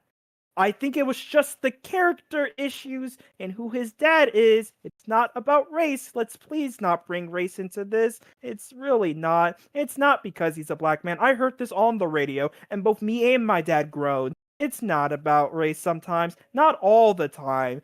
It's just like, just judging on the acts. If you just put someone in front of me and he said the acts, it's like, it doesn't matter what his race is. You just don't really do that. You can't really bring about race when the first overall pick is a black person. It's not bring race in everything. That's all I have to say. But Shadur Sanders, you got pity picked. Not gonna lie. You got pity picked because the Browns are like, our thing is already bad. And as the fellow African American has said in chat, the reason Sanders fell is because of his baggage, and he's also a mid-tier quarterback prospect. Yeah. Probably true, but yeah, it's all the baggage. And hey, which team in the NFL? let me do the impression one more time. Is the Browns the most? Is the Browns the most controversial team in the NFL? Chica waka. So baggage is nothing to them. As another African American has said, he has pretty low ceiling as a QB, and most teams didn't want to deal with his nonsense. It's his baggage. It's why he got drafted so low. It's all the baggage that comes with him, the media, Sanders. It's it's not about race. It's just Shadur, the baggage. I can't speak on his quarterback play, but let's not bring race into everything. Please, it really hurts the value sometimes when you race into something when race is definitely not the issue here. The thing is, there are definitely race issues in the NFL. I'm not going to say that there isn't, but Shadur isn't one of them.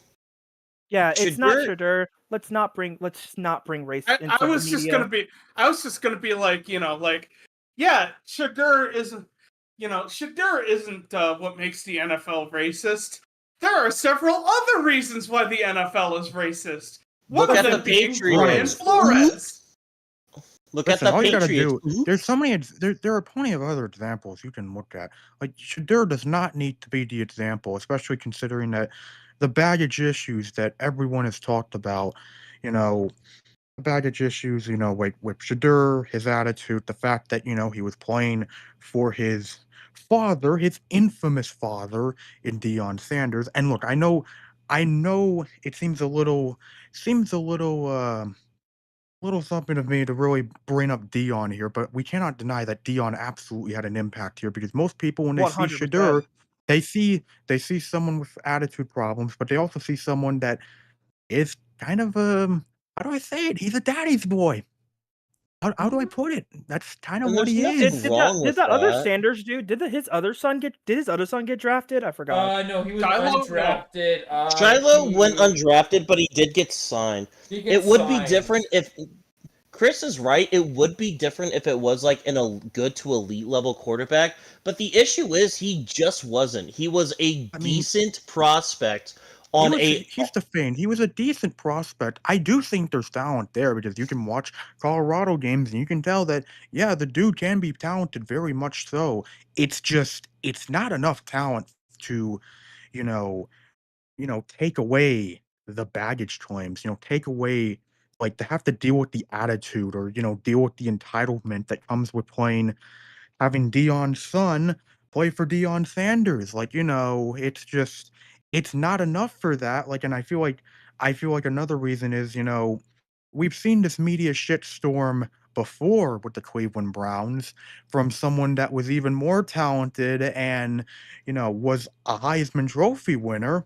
Of course, I'm talking about Johnny Manziel, I was just about to and we mention saw Johnny how that Football. shit turned I out. was just about to mention Johnny Football on ironically. It was like, yeah, no, like just like Cleveland.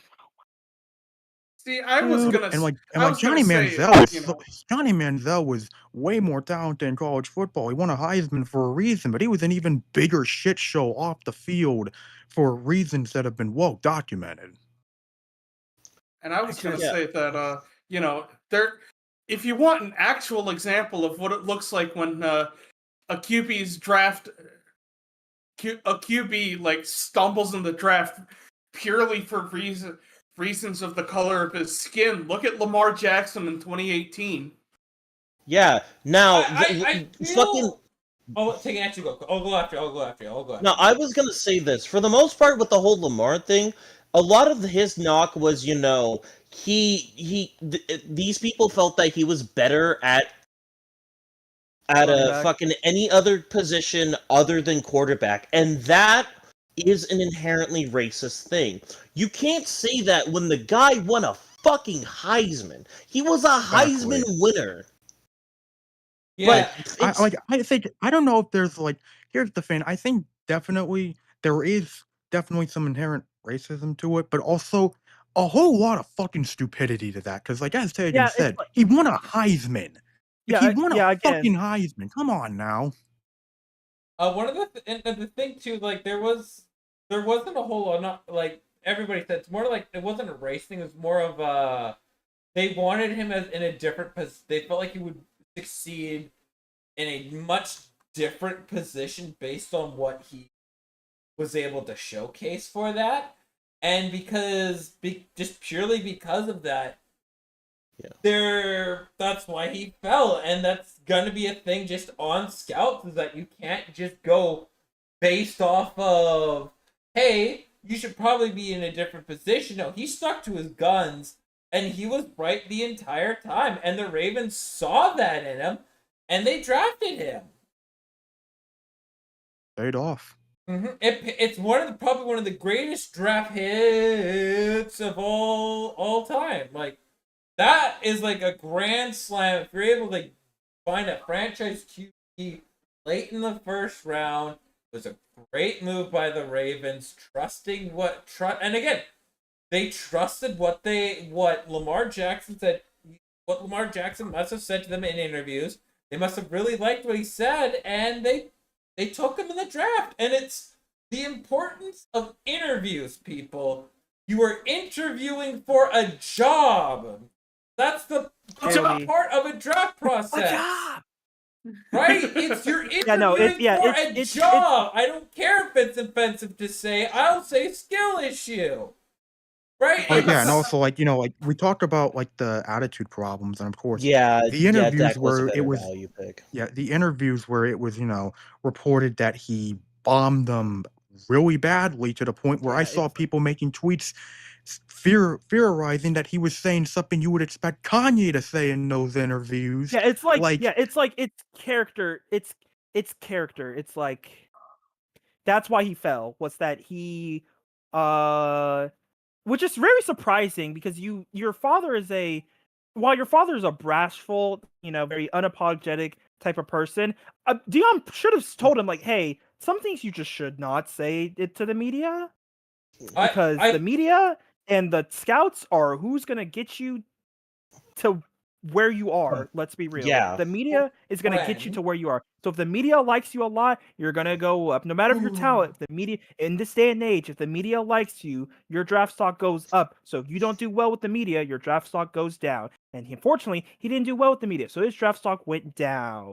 Not to Right. mention, The thing too, the thing that I want to add is that it was probably, I think, at the end of the NFL draft, Shiloh Sanders said he switched from his dad being from his agent to actually hiring an actual agent, and he said that he should have done that him and his brother should have done that in the first place.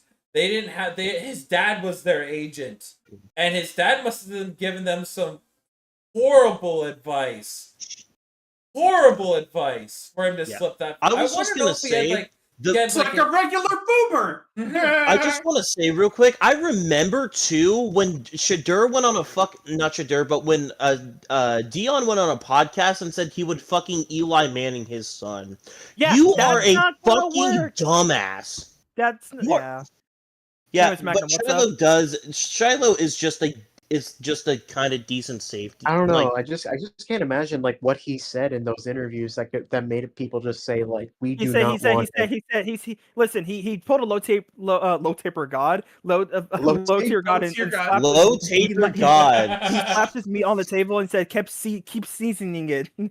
Listen, my peanut butter complexion, like My no BBC equals anger.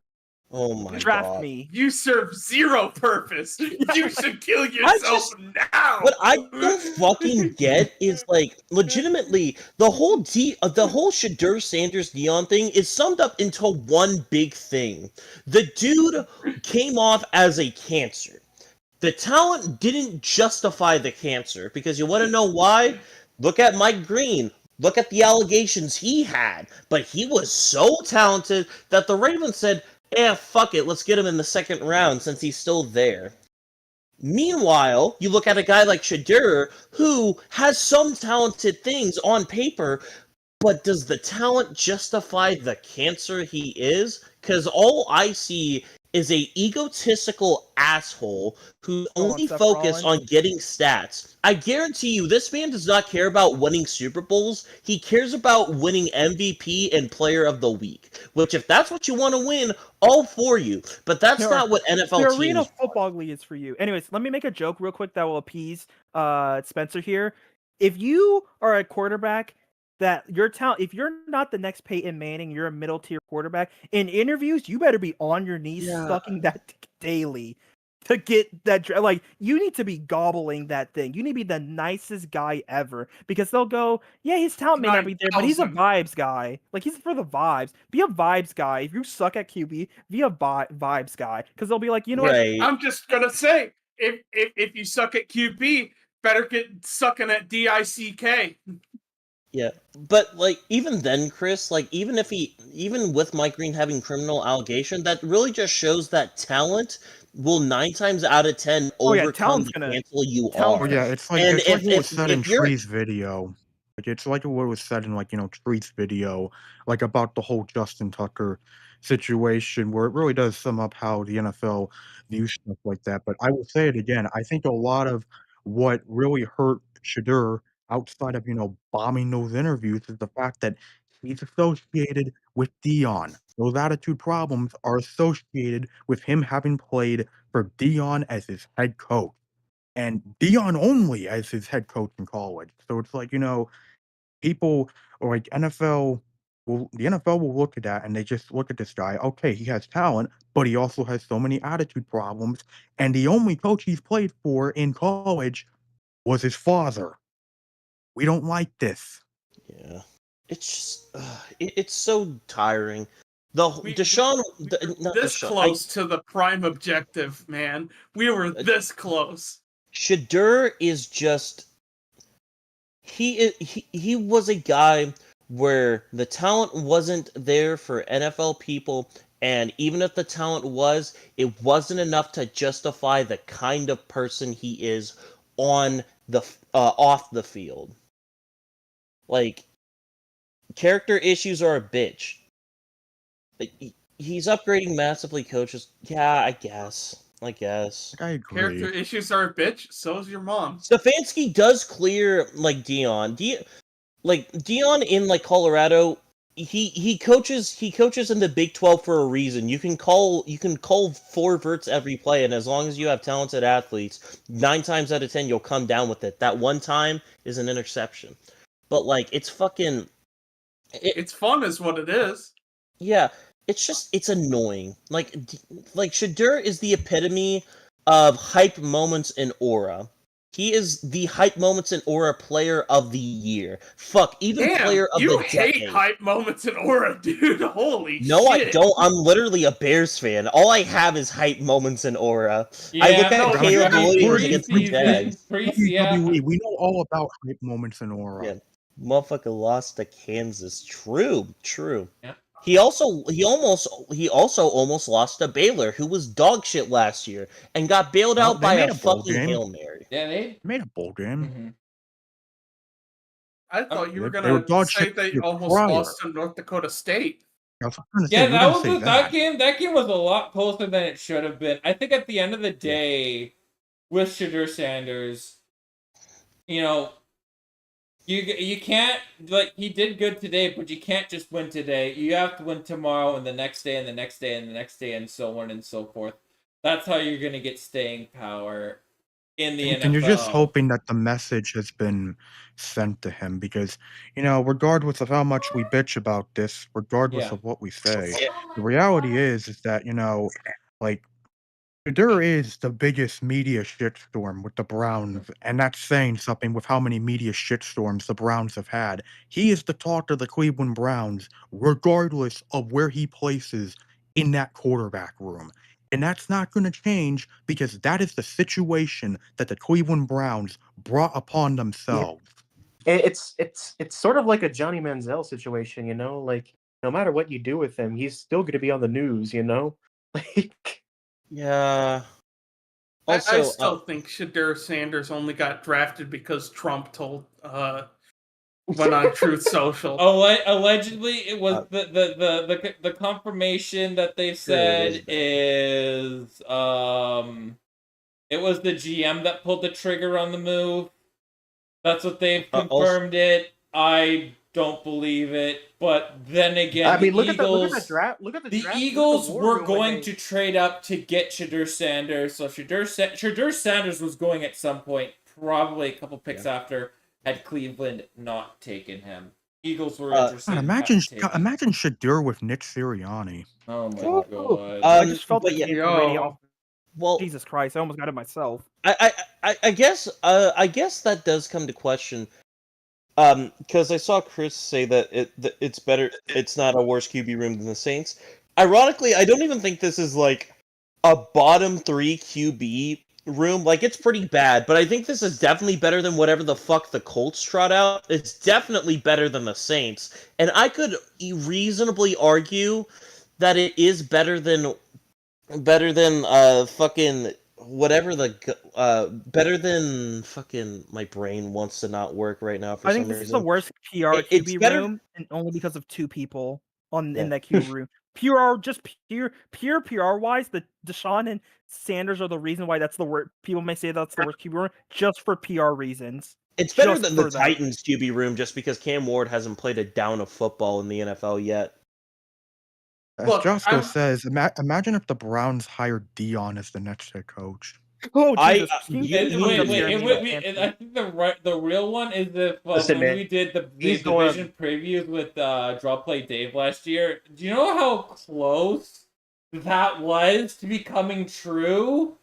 That got very close to the fact that Deion Sanders almost became the head coach of the Cowboys. I think it was a lot closer, but I think he might have been going through chemo to deal with his cancer. So I think that may have... Imagine if him getting cancer was the one thing Cancer saved the Cowboys. That Like, might new have headline. potentially saved the Cowboys.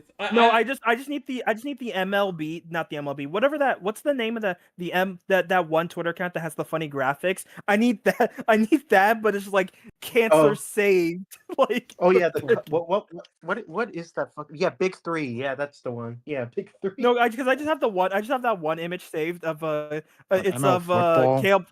Yeah, it's of Caleb Williamson. It just says no girls. Like Oh shit! Right, I blocked MLF. Hold on, let me send that. football let me 'cause send it's that such in a general. I fucking love that. shit Hey source. Luke, real quick, look at the thing that I sent you, and look at my fucking Madden franchise right now, and look who's at the bottom. Yeah, I just Okay, love that's that a clip. fair point. That is a fair point, Chris. Perhaps they perhaps they really weren't PlayStation by saved PlayStation's after all. off. But God, yeah, I in general, it's the Cleveland Browns. Once again, find a way One could to say be perfect timing. interesting, even Oh, though they are probably going to finish top 5 for the NFL draft this year. Well, I want to do something different for floors and ceilings, since there really isn't this team isn't good. They're not going to be good. There's no way they will be. So instead, I'm going to change this up. What is your QB order for the start of the season? Who is making the team and who isn't making the team? I'll go first. Joe Flacco starting quarterback. You're still going to get Kenny Pickett as the QB2. You're going to be right behind Dylan Gabriel. Shedeur Sanders gets cut. Wow. Actually, I'm for Flacco is your starter and will start all of the season. But they're gonna get blown out in one game, and then we're gonna put I think the QB order is Flacco, the one white guy. I keep like Dylan Gabriel. Dylan Gabriel. Oh, Dylan Yeah, Gabriel. Flacco, Georgia Dylan after Gabriel. Season game? I don't know. I think the order is Flacco, Gabriel, Pickett.